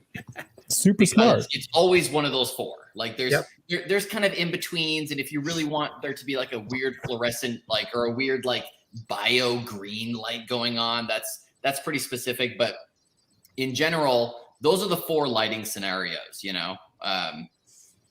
Unless like you said, like indoor under incandescent light, that's pretty apparent because you're inside. You can tell when you're inside. But when you're outside, it's really hard to tell. I mean, on that 2-page thread you're referring to there, the circle in the sky could easily be a moon or a sun. Oh yeah. So yeah, take that. So it's really, I think communication is the key. Yeah. There it is. That's the spread. There it is. Okay. Hey guys, can we talk about the story? Does anybody know about the story? Yeah, Nobody does. I'm so curious because I know a so little. many cool things are happening in the issue, but I don't know what anybody is saying. Well, I'm not sure how much of the story we're supposed to give out. No. Yeah. Is it a secret? Oh, that's key. I mean, we've got tons of cool images that, obviously are playing to a whole world of things going on here. But even in going through all of the stuff that Jeff has uploaded, there's still a bunch of stuff that I've seen here that there's so much more that everybody has not seen on this book. Even these images are so cool, but there's tons of stuff I know that's waiting in the wings that has not come out yet that I can't wait for everybody to see. This book just keeps getting better page by page, book by book. So what is it about? Well, we know there's some fantasy elements because there's some, well, I shouldn't say, because I've seen it and nobody else has. Well, that's the thing. I'm like, we can say that there's rogues in the story. We can say it's in a kingdom. And yeah, there's really cool stuff in the fantasy aspect of it. People have swords. Well, okay, I'll throw a plug out here. You can actually go to my podcast, Tradecraft podcast, and listen to James tell you what he will tell you about the story. So cool. That's an easy one. Yeah. So you can go to Apple Podcast or Spotify and look up the Tradecraft podcast. The Tradecraft, got it. You've interviewed a ton of people on there. It's kind of interesting to get kind of that behind the scenes sort of look on these projects and yeah, and even talk to you, Dan. I need to talk to you again, Dan. Anytime. Whenever you make a new comic book. I'm on my way. Brennan? I'm just finishing up. Just finishing up a project with Snyder. It's going to come out November 1st. It's called Canary. It's a horror western, and that stuff is amazing, Dan. That stuff is absolutely spectacular. Thanks. Yeah, I'm excited. I'm excited for it to see print because originally it was a comicsology book, and they had a deal with Dark Horse to publish the physical copy. So there's going to be 3 issues. They're going to take the whole series is 6 issues, and they're going to combine 2 for each issue. So they're a nice big size issue, which is kind of cool. So, hey, Brennan, since you're the youngest one here, I'm going to give you a little bit of advice. When you start listing off animation series and you have an animation director in the room, slip a couple of his in there. You never know. Well, guys, I got to go pick up my son. He's living the hard life with some tennis lessons. I mean, those are life lessons. Those things. Those can be tough on a young kid. So I got to be there for him. No, my wife is out of town. She had to go to New York, so I'm solo parenting here. So I got to go pick him up. But right, Dan, is that you talking? Yeah, that's me. That's so fun. I grew up playing. My sister and I were varsity tennis in high school, and we still play tennis. We love tennis. That's our go-to exercise. I tried to play tennis, but it's like combat tennis the way I play it. It's a little. Dan plays with an axe, a battle axe. A little too much ki in that swing there, Dan. There's a lot of ki's in there. Yeah. I love tennis, man. Tennis is such a good workout. Yeah, we happen to live close to some courts up here, so he's kind of lucky. I can walk my kid to school, and I can walk and go pick him up from tennis. Oh, that's great. Oh, look, Jeff's at it again. Okay, let's take a. Before I go, I'm gonna. Scott, can you handle the controls? I think so. I don't know. I'm sure I'm going to mess it all up. There he is. Hi, Jeff. Hi, Jeffrey. Man of the Jeff, hour. I hope it stopped raining. It has not. Oh wow. Kind of looks sunny, just a little wet. No, it's classic Oregon. It's raining. But we're having fun. Everyone's having a good time. I'm drawing. Good. Yeah. So That looks beautiful. I'm gonna ninja draw for a little while before it gets too dark, and then Grab that old woman who just walked by. Get her involved. Jeff, you're in Oregon. Where are you at, man? I'm in Medford. Oh shit. Yeah, Okay. yeah, just over the border. I went to Southern Oregon for college. Oh, right on. It's a great school. Yeah. Hey, we're All over right, Jeff. $2,000. Oh, really? Awesome. Yeah. Fantastic. You guys having fun? It looks like you're all drawing and stuff, which is great. Some of us are, but I got to take off, Jeff. Good luck. You guys are already getting there. Excellent. Thanks, guys. Thanks for taking care of all this. Thanks, Dan. I'm leaving it in Scott's somewhat capable hands. Somewhat. He's the best. All right. Cheers, Thanks everyone. for coming, Dan. Thanks for Nice coming. to meet you, Thanks, Dan. See you guys. See you, Dan. Adios. All right, I'm going to take the headphones off and keep drawing. So if you guys need anything, let me know. Wait, Jeff. Yeah. We've had an honest question about what's the story pitch that we tell people of the story of Rogueskin, and we're not sure what to not give away. I don't know if there are really any secrets. Give me a second. The story pitch. It is. James told me it was like a YA Game of Thrones with anthropomorphic beings. I would say it's kind of like it's a Three Musketeers meets Lord of the Rings. Ooh. Yeah. Basically, there's a couple of ne'er-do-wells, and they Some rogues, you might say. some rogues, and they wind up getting into a bit of a sticky wicket and have to impersonate people that they're not, with the idea of being scoundrels, and then they wind up being heroes. How's that sound? Cool. Yeah. Nice. All right. But you really have to read it to find out. There you go. Sure. Yeah. All right, guys, I'm going to draw. It's loud over here. All right, then. Okay, thanks. Yep.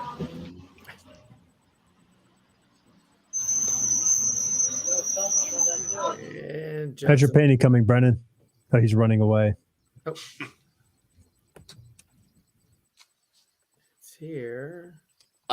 Slowly, because I keep talking, so I'm gonna go Yeah. take a long hit and then mute myself for a good half an hour. Okay. All right. Nice. I'd All right, love to make a bunch of marks and stuff, So let me try that out. Here's another one drawing. Mr. Yeah, finish Shank. doing that. That looks good. Oh, wow. Oh yeah, this is. I just wanted to do a little pinup. Who is that? Brandon? This is Brandon? that character that was Brandon. I think you're working on it. Nice. Same character, Yeah, right? yeah. Her name is the Terror. Ooh. Yes. Okay. I don't know I any might of have the just spoiled stuff something, because but I her couldn't name is read the anything. Terror. Yeah. Mm-hmm. And she's cool, you know. Like, Jeff Yeah, is really based good on at these kind of characters. Based on a. Oh yes, the Japanese anime, the from like the 60s, Princess something or other. By Osamu Tezuka, Astro Boy guy. Mhm. Yeah, that sounds right. Yeah. Yeah. Yeah, I mean, when I hopped onto the project, I was like, great design. If you guys ever need a variant cover, I'd love to paint her. And so that's literally what I'm doing right now. So I'm gonna go get stoned. I'll be right back. Scotty, I'm doing a pinup drawing of Rogue's Kingdom 2. I don't know how to share. I think you have to add your There's screen as a little separate... button that says present at the bottom of the screen. Share Brandon. screen. Yeah. Let's see. There you go. I'm getting there. Hang on. Window. Let's see.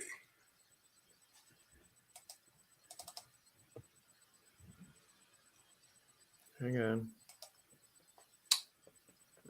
Oh, wait a minute. I think I see you. There you are. Yeah. Oh, cool. That's cool. Yeah, Jeff had asked us to do pieces, and just kind of started this today. Did you? Yeah. So wait, do they get a bonus on their initiation? Right? He's got the spear. Exactly. I don't know. What say you, Patrick? Listen, I personally think it is terrain dependent, because I don't think you don't get initiative if you're standing in like a bamboo forest or a thicket. Right. You're screwed. Agreed. Yeah, and this guy's using it as a melee weapon, not a throwing spear. So, If anything, this guy gets a 4-footed charge initiative. Yeah. Yeah, he gets a speed bonus. All right. Cool, Brandon.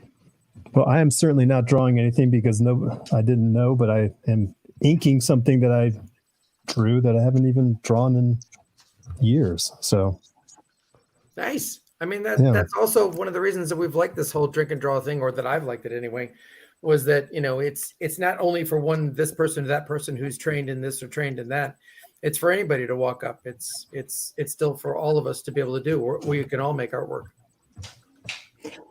So one thing that Curtis and I like to do on the Comics Foo Show is go into these crazy little minutia of martial arts and whatnot. So something I thought could be fun, if you were to pull up one of those close-ups that show the sword, I'm wondering if we can get Curtis to take a deep dive into the actual purpose of that particular S-shaped pommel guard that weapon has. Oh, there you go.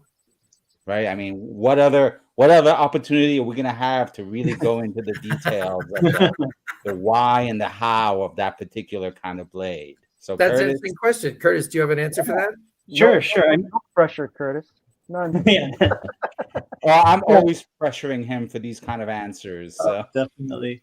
Well, I mean, as I think everybody knows, Jeff's an accomplished martial artist in his own right, so it makes sense that he would include that. So I mean, other than just being a sword guard, a lot of that is used to catch the opponent's blade, and then by a twist you can disarm it. So that's oftentimes the usage for it, especially when it's upturned like that. So that would be my take on it. So the downturned side is to protect the fingers of the hand, and the upside is the side to catch their opponent's weapon. Exactly. And sometimes in some weapons like that, you could take, like if you look at her left hand, you could take your thumb and she could take her thumb and put it onto the top of the guard and then flip it for a reverse grip. So you can actually flip it from being a forward-facing weapon to a backwards one. So Sure. yeah. So And don't the ends of the cross guard, I don't know if I remember what they're called, like pullions or something like that, those kind of knob shapes, they're for hooking. Yeah, those are for actually kind of trapping a blade. So if you twist it, you can lock it in there, right? Definitely. That's one of the advantages of it. So a lot of those, like we were talking about pole arms earlier, these kind of weapons are actually advantageous for going against pole arms because you can actually kind of climb down the shaft of the weapon if you entangle it and then disable it and kind of slide down and things like that. So in some martial arts, that's the classic thing. This would be something like a spear or a long pole arm versus something shorter like this. Right. Yeah. Very cool. Now, what about his crazy thing with all the spikes and it's just is there a name for that weapon that he's got on his hand? I think technically it's called stabby stab, but no, I'm not familiar with that kind of that weapon, but I mean it looks cool. I mean, it looks pretty amazing. But I think that again is speaking to Jeff's animation or the general or imagination of that they're putting together in this book, that he'll mix in all sorts of clothing and architecture and weapons or different things that are based off of real world things. And then, I don't know, Jeff may even have a name for what that guy's got for his weapons there. But I just wanted to jump. I just wanted to jump in because I was listening to it on Stabby Stab is actually the name of the weapon. It's exactly what I wanted. Is that canon? Yeah. No, it's old school. I mean, it's from a small village outside France, but that's how they do it. Stabby stab. Yes, of course. Stab, yeah. Yes. Excellent. Perfect. Excellent. All right. Thanks, guys. I'm about to draw. Yeah. You're the best. Yeah. I just want to point out, I mean, how great Jeff's storytelling is. I mean, it's really hard doing complex fight sequences, but he manages to do them so well and have these great silhouettes that read really well. If you look at any choreography of martial arts and film and things like that, there's always these moments where they'll actually kind of pause to get the silhouette, and Jeff's just doing amazing work here, implementing that in all these great fight designs. Just great stuff. Yeah, and Jeff's also making those artistic choices that some people have gotten away with or gotten better at versus going with the old school way of doing that. You would have had speed lines coming from this guy's arm or even from the movement of her weapons or her moving backward in that motion. But instead, he's just using the angle of the figure work, the motion of the arms and things, the motion of the clothing that they're wearing, his ties that are drifting off that back of his head or her cloak and stuff like that. So we get all this motion and he's not having to do any of this stuff. They're not necessarily having to write in swish of this attack or that attack. I mean, all these things could be added in part of it, but he's got it all there where you feel the momentum and the movement and everything going with it. He's doing a great job. Definitely. And the lines of action that are kind of echoed in the staircase and the pitched roof on the left. And then he's got those nice vertical lines of the background characters, which really drive that point home. So even though the background characters are just background, they're accentuating the movement just so well. Gorgeous work. Framing it and everything. Yep. Absolutely doing really well. Let's see what else we got here. Well, for a different. Hey, Scott, I got to take off here. So. You got to go, Mr. Shank? Yeah. So final look at this. I'll probably be done with it. Maybe soon, maybe middle of tomorrow. But then I'll color it, I guess. So. There you go. Oh, cool. Thanks, guys. It was great fun. Jeff, good luck. I'm going to expect some extra special Jeff cover sometime for my. I was one of the backers, so I threw my hat in there. Yeah. Anyways, thanks again. Take care. All right, Mr. Shank. Thank you. Bye. Good night. And we have another new friend who joined us to the stage. Let me get rid of this image. Hang on just a second. It's Brendan's bong. It is not, but hello, Tim. How are you doing this evening? Hey, Tim. Oh, he's muted. Tim, you muted yourself? Oh, hello. You hear me? There we go. Hello, everybody. How you doing? Good, good. Please introduce yourself and how you know Jeff or whoever all and how you got invited to this party. Just Jeff just sent a link like, oh, come on by. And I'm like, oh, okay. No, I've been looking forward to, he's been talking about this project for a long time, so I'm super happy and excited to, today's special because of that. I know Jeff, actually, I first met him in comic books when he did Solitaire, but then later on, I lost touch with him for a little while and then met up with him again in animation. So that's how I know him from. Okay. Thanks for coming by, Tim. Hey guys.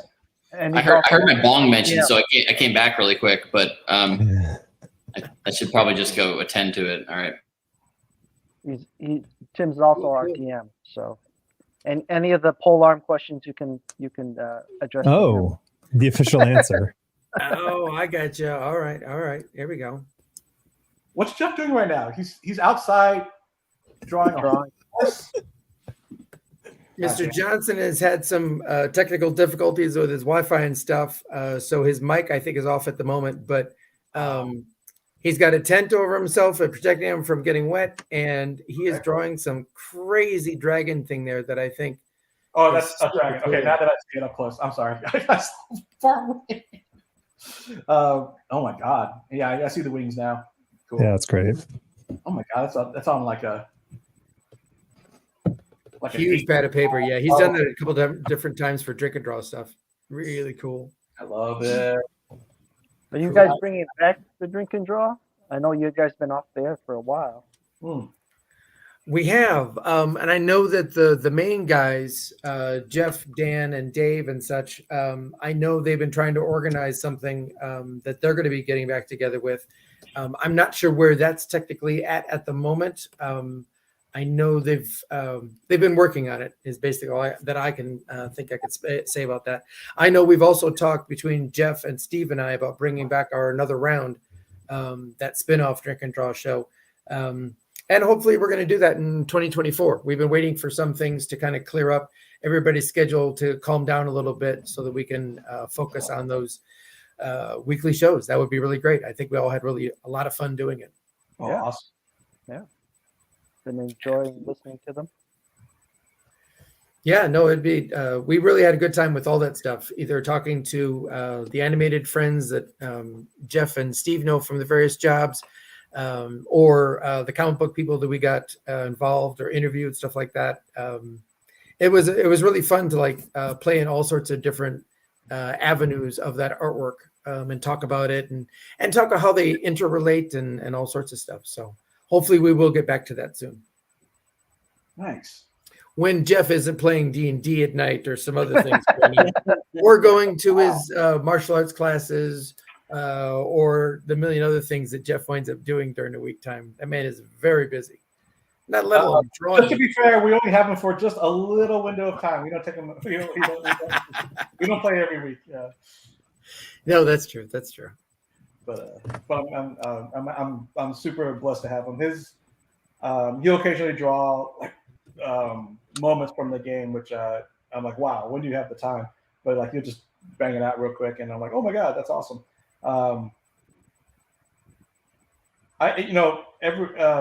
Everyone in our group is actually an artist, but he's the only one that actually has energy enough left after his other projects to actually do one more drawing for the game. And the rest of us are kind of like, nah, it's cool. I'm just gonna Did you guys see that tiger thing that Jeff posted the other week when he was just hanging out in an airport in between stops, just at one layover or whatever? That was crazy. Yeah, Jeff, just for you, fuck you. I saw that post. I just started swearing, and the person next to me is like, "What's the matter? What's wrong?" I'm like, "Look at this guy. He's sitting here just nonchalantly going from airport to airport. Doesn't care about. Oh, I'm just going to draw a tiger right now. It doesn't really matter. Probably would be on a bar napkin or something like that, for crying out loud." I was joking with Michael that I was going to go ahead and spend like 18 hours on something and then go to the airport and then take a photo of it and just put it off, just to kind of up my game. Who would know? This Totally is why legitimate. we all really love the man and hate the man at the same time. Speaking of those crazy things that Jeff is doing, I don't know if anybody's going to be able to speak to this stuff, but one of the aspects that he is putting in here is all this reference to, like we mentioned, this era of French architecture and everything going on. His level of playing all this stuff to me is just phenomenal. Because again, it's all like interplayed and it's all put in there, but it's also not like crazy piece of Michael Golden level craziness going on where I'm not taking anything away from what Jeff does. I think he's actually like making it a little bit more palatable in some ways than some other guys do, where they would be rendering every screw of the thing on the texture, the background, and the wings of the angel of the whatnot in the architecture. And Jeff is like, it's all there, but it's all like insinuated. It's all implied or whatnot, which to me really speaks to the narrative aspect. Totally. That level of balance is actually to be able to dial it in so you're not overly rendering it so it competes with the foreground figures. And you're not under-rendering it where it just feels like it doesn't have any character. Like that right middle point of how much line art to include to give a character but not compete and just be part of the background. Yeah, it's a underappreciated skill level to be able to have that right balance. And yeah, you're right. He nails it. Absolutely. This stuff that he's pulling off in here is not easy to do. To have these various backgrounds or these locations or whatnot that he's pulling through. And again, not overdoing the craziness that's going on. He's not putting a million things on that tile floor or, different things on the barrels or whatnot. He's giving you just enough to really give you a solid flavor of what's going on there. And then just enough for us to digest that panel, digest the dialogue or whatnot that's going to be involved with it. Give enough space for Brennan and his coloring or the dialogue that's in there, leaving space for all that, and then just moving on with the story, whether it's an action sequence, whether it's, definite things going on, or whether it's the quieter scenes. There's tons of, I like this one too, actually. This one on the rooftop. I saw that one early on when he had just penciled before inked it. And I thought that was just a beautiful, beautiful shot. Oh my God, yeah, totally. That's gorgeous. Yeah, but I mean, he pulls off these quieter shots where still, there's tons of work for him planning out those floor tiles and everything, but they aren't overwrought. They aren't overdone. It's there and you can notice it and go, holy crap, can you imagine drawing something like that? But at the same time, you go like, oh, that's just, okay, I'm there. I am there in that little throne room or whatever it needs to be. And there's the guy way back there who's, manning the door. And then this lead female character walking in and this king sort walking or in front of her. It's one of those great, to me, highest praise I can give him is just that you disappear into the world. Any panel that you're dealing with Jeff stuff or this book in general, you just want to disappear into this world and enjoy it, which is the absolute high level of what this magic to me is supposed to do. Definitely, it's like the ability to have restraint, right? It's like, not every song has to have 20 guitar solos. So, absolutely, it's great. It's gorgeous. I mean, the ones that do have 20 solos is pretty sweet. Yeah, I am a big fan of Yngwie Malmsteen, so well, that's all solos. Hey, I have to jump off. I have to pick up my mother-in-law, but. Jeff, good luck on everything. It looks amazing. Can't wait to get it in my hands in February. So good luck. And thanks. Nice meeting you all. And some of you I already know. So I'll see you guys later.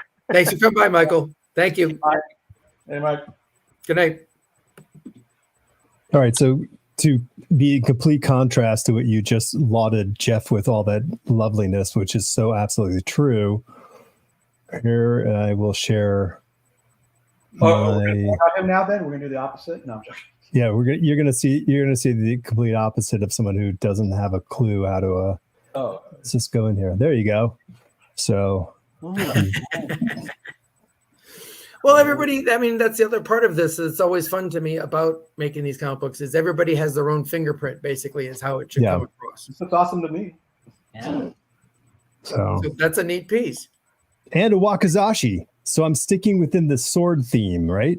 There you go. There you go. I'm keeping in there. So yeah, this is She. I don't remember that comic She. Yeah. I remember. So I'm having a very hard time manipulating a trackpad and a Cintiq at the same time. So that's great. So there you go. So I'm just kind of inking this out. Yeah, there you go. Oh, no. Quit sharing. Really cool. The what? The movement of the hair. Really like that kind of nice smooth arc. Really juxtaposes against. It's really nice. It's cool, man. Yeah. All right, I'll post it someday. The characters are really cool. The setting's really cool. I love this whole opening sequence with let's see if I can. Yeah. Peachy. This caravan. Yeah. I think he told me that he built this cage or whatever in SketchUp or something at the time. Again, I thought he was being absolutely crazy by doing all that stuff, but he wanted to again be able to portray it and turn it however he wanted, and make sure he was getting the depth and the proportions right on this stuff. Damn. It's super cool. In that last shot that you had the close up of the kid, like I love how Brennan like just add a little bit of wood texture to the back. Yep. You know. Yep. Yeah, cool. It's neat how it's really got some nice balance and play in with it. Because it balances like the detail of a face with something else that you can kind of like live in the moment for a little longer. It's a perfect place to put a word balloon. Well, yeah, I mean that's the other thing of it is, yeah, they're still both working in tandem to leave room because obviously there will be word balloons and all this that may cover up parts or do different things, but yeah, but it all works in the aspect of playing within this what do you want to call it, location inside this cage, right? But this whole setup with this guy and everything else, Jeff was telling me about some of this stuff that he was talking me through it before he'd even drawn some of it. And I forget what he mentioned to me early on about this guy who's driving the cart. But whatever he told me wasn't adding up to at all what we see here now at the end. I just thought this guy was absolutely brilliant. The character and everything about him. And in fact, this whole setup at the beginning, the way that's playing off here, to my mind now, and I don't know if I thought of this in the black and white form, but it all adds together with the color and everything. To me, this feels very close to almost like a Wizard of Oz kind of scenario playing through, especially that whole lilies of the field or whatever kind of thing that's going on with all of it. And then the mountain background and they're on a road and all that kind of stuff. Something about it hit me with that, not in any sort of childlike fashion, but like, to me, even the fantasy stories of the turn of the century or any of those things like Wizard of Oz, they weren't necessarily the kids' stories like we think of them today. There was a certain amount of, I think, reality that they were all still imbued with that. Anyway, I think it plays here in images like this. Yeah, definitely. I see what you mean. Yeah, that's gorgeous.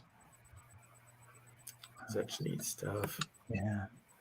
Such a good book. I am so glad that this book now is on Kickstarter and it's starting and finally becoming a reality of everything going on. I know this has been a long plan coming and a long dream for all these guys putting this book together. So I'm just absolutely ecstatic over all of this actually finally seeing the light of day for the public and everyone else to see this as well.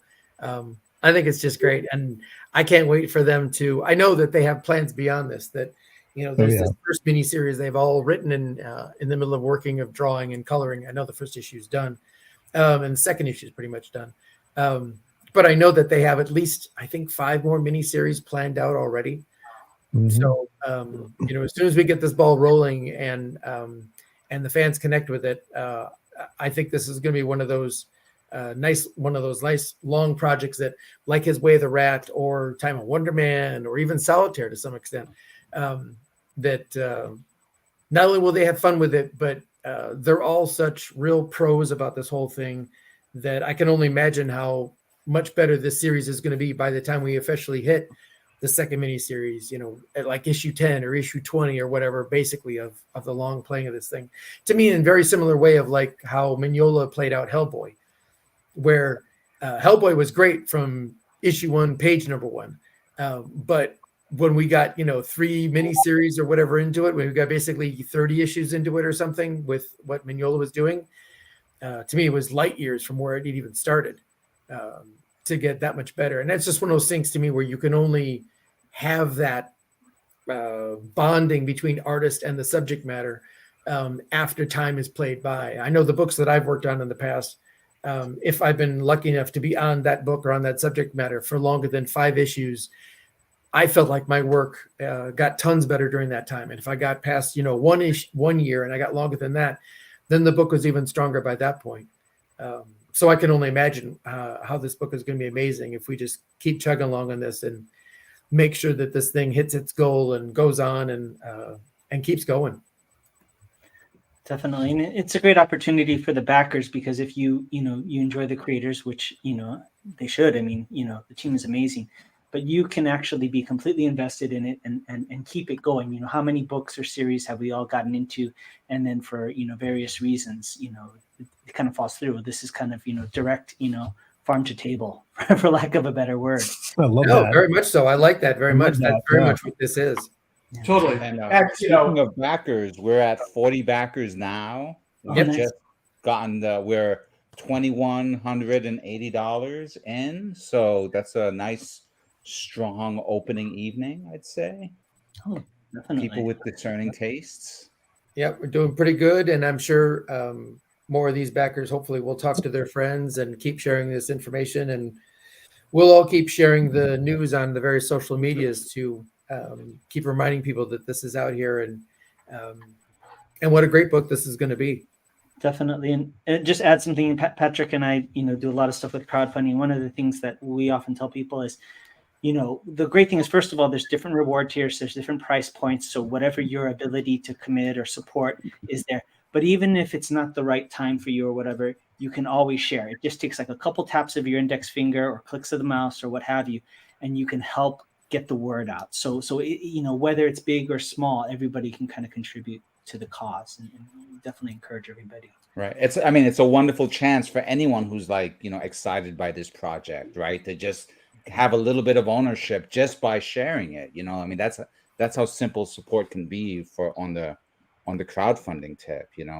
Curtis and myself, our comics, would not be in existence right now if it wasn't for the fact that, our small fan base came together and really made them a reality. So, I have the utmost trust that, all those old school Wonder Man fans are going to show up, and all those old school Starman fans. And, we didn't even get to talk about the Starman staff as a viable weapon, but we'll have to save that for the Comic Food Show. Totally. We totally also I guess. Oh, go ahead.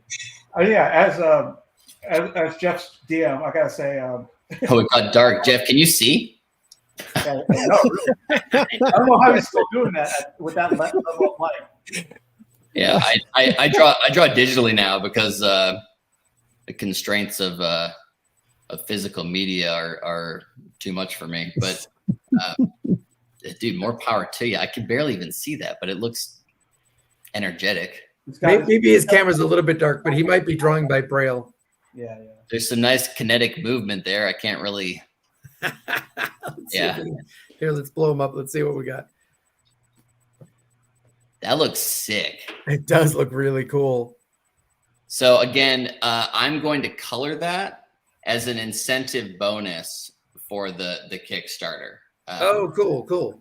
I had tentative plans to do that tonight during this, but I don't think that's going to happen. That sounded ambitious to begin with, and now I'm thinking it's definitely ambitious. So, all right. So now that I'm sufficiently stoned as fuck, I'm gonna screen share and I'm gonna work on this piece. All right, and I'll mute myself as well.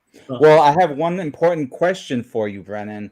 You know, since you mentioned you're gonna color that dragon, and since we've been talking about D&D, are you gonna like connect the color palette to like the breath power for this particular dragon? Sorry, one more time. Connect the what? The color palette. Like if it's a black dragon, it spits gas, right? If it's a red dragon, it spits fire, etc. You know. You know what? I hadn't even thought about it, but Hey, Brennan, rainbow dragon. Pride dragon. Well, I'm thinking rainbow trout. Well, like a Care Bear dragon. Plugo. I don't know your name, but Plugo. Hello, Plugo. That's you're doing great. I grew up playing D&D as well, so I could hear from what you were saying. You're a pretty heavy D&D. I'm not quite that level, but you know, if I were to color this thing as like an icy dragon, I would for sure make its breath icy. If it were black, it would probably have like a greenish fire. Always when I'm coloring, I'm looking for what is the best contrast of saturated tones versus subdued, like mellow tones. I talked about this earlier. Like in the foreground, you want that deep saturation. Wherever you want the attention to go to, you want intense saturation. Right. So however I color the thing, it'll be like the fire will contrast against the dragon, you know, and there will be a hotness there that sort of is the main light source, or actually it's more of the secondary light source. Your main light source is your like ambient light, and then the secondary or the intense source of light is the sort of in fantasy, it's usually the magic thing going on that is your sort of secondary light source, or your bounced light that's going on. So yeah, you know, I can't say what I'll do now, but I'll try to do you some honor there with the I love it. Yeah, I love it. You know, classic stoner talk, right? Either the meaning of life or color theory. So awesome. Or dragons.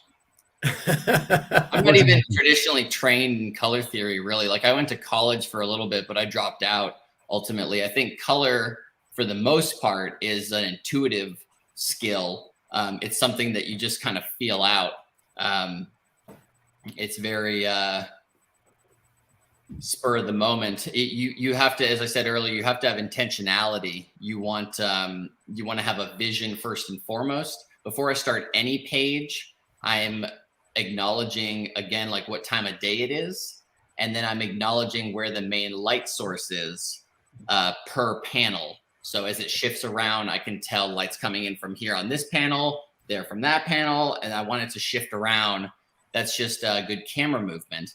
And then if there's some like element that comes in, like a magic source, like you're talking about with like a dragon's fire that's maybe green or something, you want that to, when that comes in, that should really your eye should be drawn to that. You know, if you're reading a comic book and there's suddenly a new color source coming in, it should have a narrative point to it.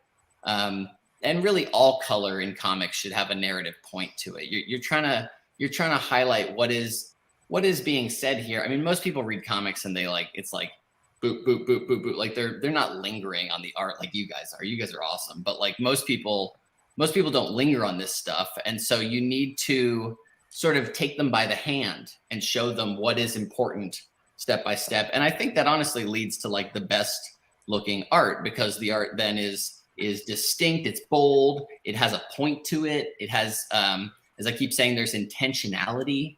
You really want to have intention when you're coloring. And the intention should always be, what is the narrative beat? What's that focus per panel, per page, per story that you're trying to talk about or highlight? Awesome. I'm going to go ahead and call that the kung fu of coloring. So. Appreciate you, Plugo. Love it. I almost feel like I should have been live coloring for y'all instead of doing this painted, which I haven't done like any of yet. So let me get back to it. But I almost feel like I should have been coloring. Next time we do something like this, I'll try to color like one of Jeff's pages or something live for y'all. I did that not too long ago with a piece of Batman art on a podcast I did, and that was kind of cool to like walk through my process and be like, all right, I'm going to start with these colors, then I'm kind of introducing this, and then I want the secondary light to come in on the side, you know. Right. So maybe next time I'll try to do something like that. That's cool. That'd be great. Cool. There for it. Much like a spear, color must have a point. Right. Didn't Confucius say that? I think that was. I think it might have been a Sun Tzu. It might have been Sun Tzu. Okay, fair enough. There you go. Perfect. Cool. All right. I mean, I was gonna say, like, that just goes to show you, like, you know, the teamwork that goes into making a great comic book. You know, like the colorist needs to is complementing the art. You know, the artist and the panel layout is complementing the acting of the characters with the script. And he's talking about intentionality before those colors. I remember when I first was trying to get into comic books and I was studying people, I would look at color a certain way and just kind of go, well, you know, oh, that sky's blue, or this alley's dark, and it should be painted this way. But then I would look at some of my old favorites, and I saw how the colors would lead your eye to the most important part. And some of the color choices, if you isolated them, were like, wouldn't be the natural color choice you would think right away. They would come up with like crazy colors to lead your eye right to the right spot. And I'm like, all right, they did do that. Like, I wouldn't have thought I'd do it that way. So Brendan talking about like intentionality is totally on point. I totally agree. I'll never forget a buddy of mine who had a coloring gig. Shout out to you if you're listening. He said he was coloring for, I'm not even going to name the company, but he was coloring for a company, and his editor said of his nighttime sequence that he was coloring, you have to recolor this. Every nighttime sky should be blue. Wow. And to that, I say, look at Batman the Animated Series, like red, deep red skies. It's really all about, again, like drawing your eye to things. So like the sky color doesn't matter. The building color, the character color doesn't matter. So what matters is the contrast, which creates focal points. Your eyes are drawn to the highest points of contrast always, and always drawn to eyeballs for some reason. There's something about eyeballs that we all just stare at. So yeah. Especially if there's a little highlighted dot in them. For some reason, that little dot always does it. I remember when I was doing one of my first coloring gigs, I was doing for Joyce Chin, you know, Art Adams' wife back in. Oh, she's great. Yeah. I've literally known her and art since I could walk, because she and my dad used to be part of the same like artist pod at cons. They would rent like a bunch of tables together. Yeah. Island, and it was them and Tim Sale and a bunch of guys, and they're wonderful people. I love her stuff too. She's really great. Sort of an unspoken artist. Oh, definitely. Like she kind of schooled me, because it was one of my early gigs. So it was like, oh, I want to show off, right? So that's wrong. So I was coloring. She just basically, she had a nice sit down with me. And she's like, basically, hey, stay in your lane. Like the colors there to support the rest of the story, and you're making these choices to draw the eye to you.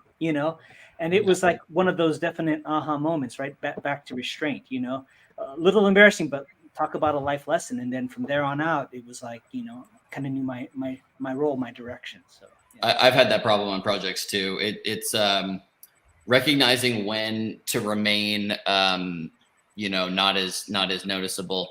A lot of it depends on the line art. The line art will inform what you do. If the line art is really sparse and doesn't have a lot of spotted blacks, then you do have a lot of work to do, because in simple terms of economy, you're having to fill out a lot of like physical space with your colors. So you do have to make cuts and gradients and marks and stuff. Whereas stuff that's really black heavy, like Darwin Cook or Bruce Timm, or like my dad's work or Tim's work, Tim Sale, that stuff is so black heavy, you can get away with almost entirely flat, because they have done all that heavy lifting for you as a colorist. Definitely. That makes perfect sense. I do think there's a level where all the jobs involved wind up having to pay service to the story. I mean, the writer himself has to pick his story and stay in that lane and not go too far off the tracks or whatever going on. The penciler or inkers that come on board, they all have to, again, join forces and all this stuff. As well as with the colorist, but I think everybody has to do that stuff about staying in their lane or whatever. And putting all of those different voices or all those different pieces of the puzzle together to make that one grandiose image or that one, story or whatever that's coming out of the whole thing. It does take everybody's input to do it. And the best at all of those inputs synthesize and work together is what everybody, to me, is what the best of it is all aiming for. Totally. Definitely. I think as fans, I know, some of us work in comic book, but like before we got in, I feel like as fans, we always had like a certain runs that we had like our dream team, right? Like writer, inker, colorist, penciler, like, oh, if that team was just on that issue for 10 more issues, that would be great, right? Absolutely. Totally. It is like a sports team. I mean, it's like there's like a 5-year window, right, where everybody comes together and they're just on point, and then it folds, and then you wait another 5-10 years for that magic to happen, and if you're blessed to be on the team of something like that, recognizing it while it's happening is key, because it's not often, right? Absolutely. And you're right, there does seem to be that sort of maximum amount of time that it kind of holds together or spins as tight as it can until at some point it's just going to bust loose and it moves on to something else. Hang on, Mr. Johnson's calling me. All right. Oh. Mr. Johnson.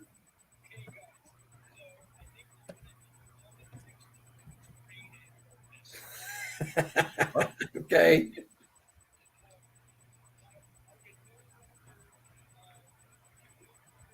But here, let me put you on speaker so everybody can hear. Hang it. Go ahead. Sadly, I have to call it because of inclement weather and the falling of the sun. We were all astounded how well you were drawing seemingly in the dark. Yeah. Pretty good ninja with the pen. But thank you guys all so much. I really appreciate all the time and effort you put into helping me with this. And I especially appreciate all the nice things you guys were saying. I was listening to the show. So I am amazed and blessed and overwhelmed. Thank you all very much for coming out and just being great friends. You're welcome, dude. We're all totally stoked and excited for this project. And hopefully we can do another one of these things soon where we can get you and Brendan and James all on at the same time and talking about the book, or at some point level, either in this Kickstarter or in the next one, whatever it's going to be. Oh, yeah, we definitely have to schedule that for pretty soon. Cool. All right, guys. Thank you very much. If you guys wanted to wrap it up, you can, or you guys can hang out. It's really up to you, but I am calling it. 41 backers. All right. Thanks, Patrick. Awesome. Yeah, we're doing well. We got 40 backers. We're over $2,000. I think that's not bad for a beginning night of doing this over a couple hours.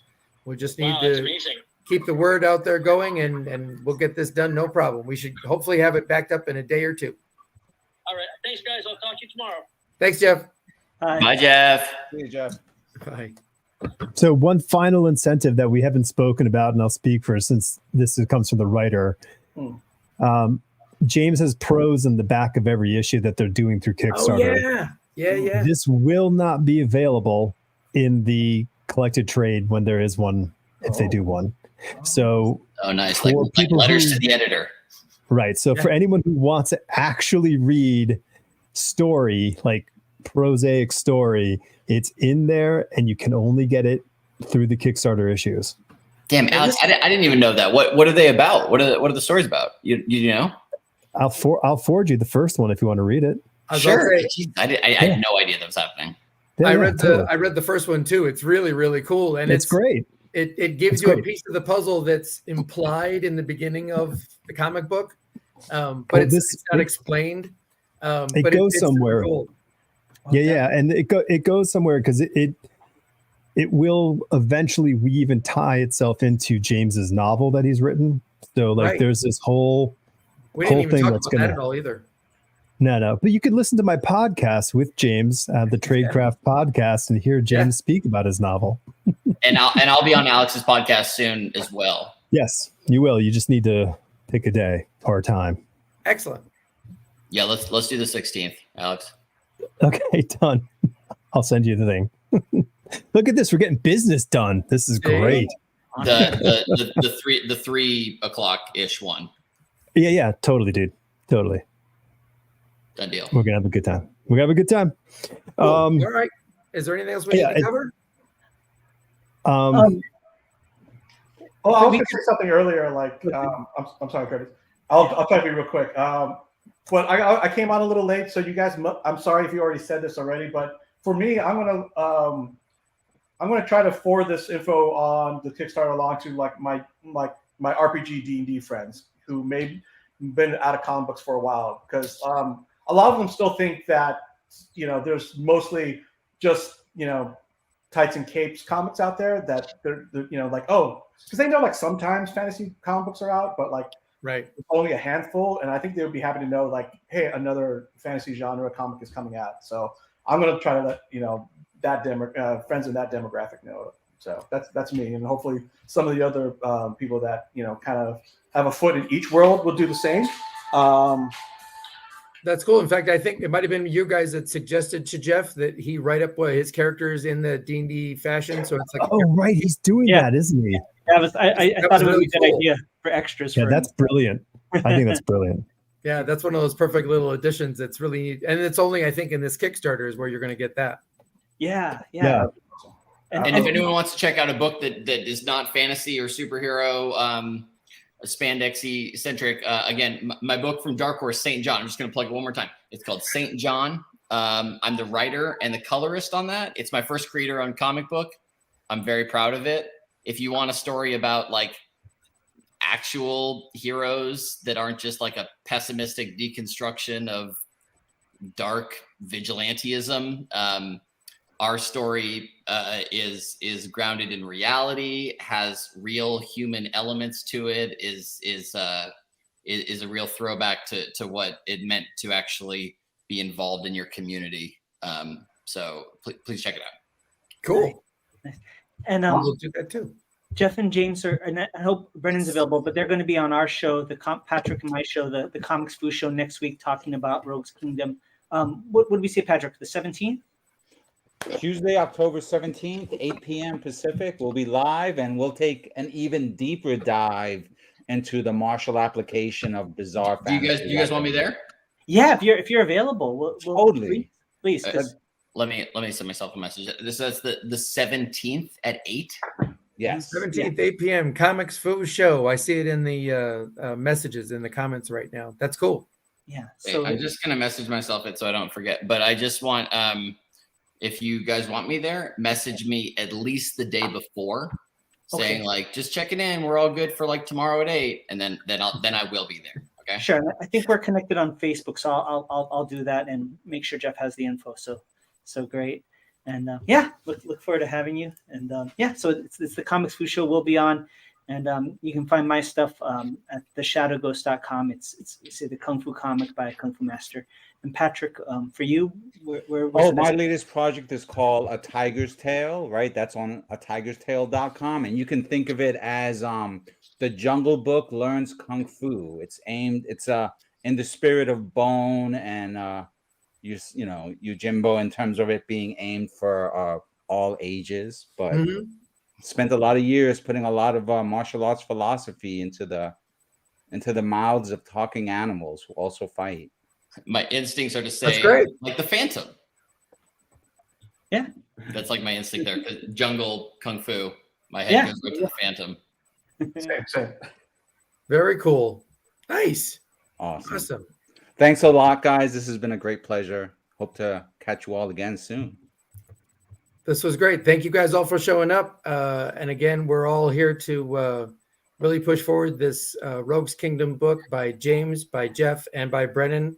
And I'm sorry, I don't know who the letter is at this point. But it's a great book. And I think we've had a lot of fun talking tonight about this book and everybody involved with it. So this was really cool. Thanks, guys. Yeah. Thank you. Thanks for having me on. Have a good night. Thanks, guys. Take See you care, guys. Bye. Thank you. And we are off. All done. All right, that was great. Thank you so much. Such a pleasure to meet you. It's nice to meet you too. I kind of Yeah. wish we had Jeff on the show. I kind of know. thought, Well, you know, do you think maybe he might be up for doing another one on this? Like Patrick and I will do a closeout stream, like the last day or whatever. If so, that's something everybody's down for. That might. I think that's what we need to do. Yeah, we definitely need to do another one.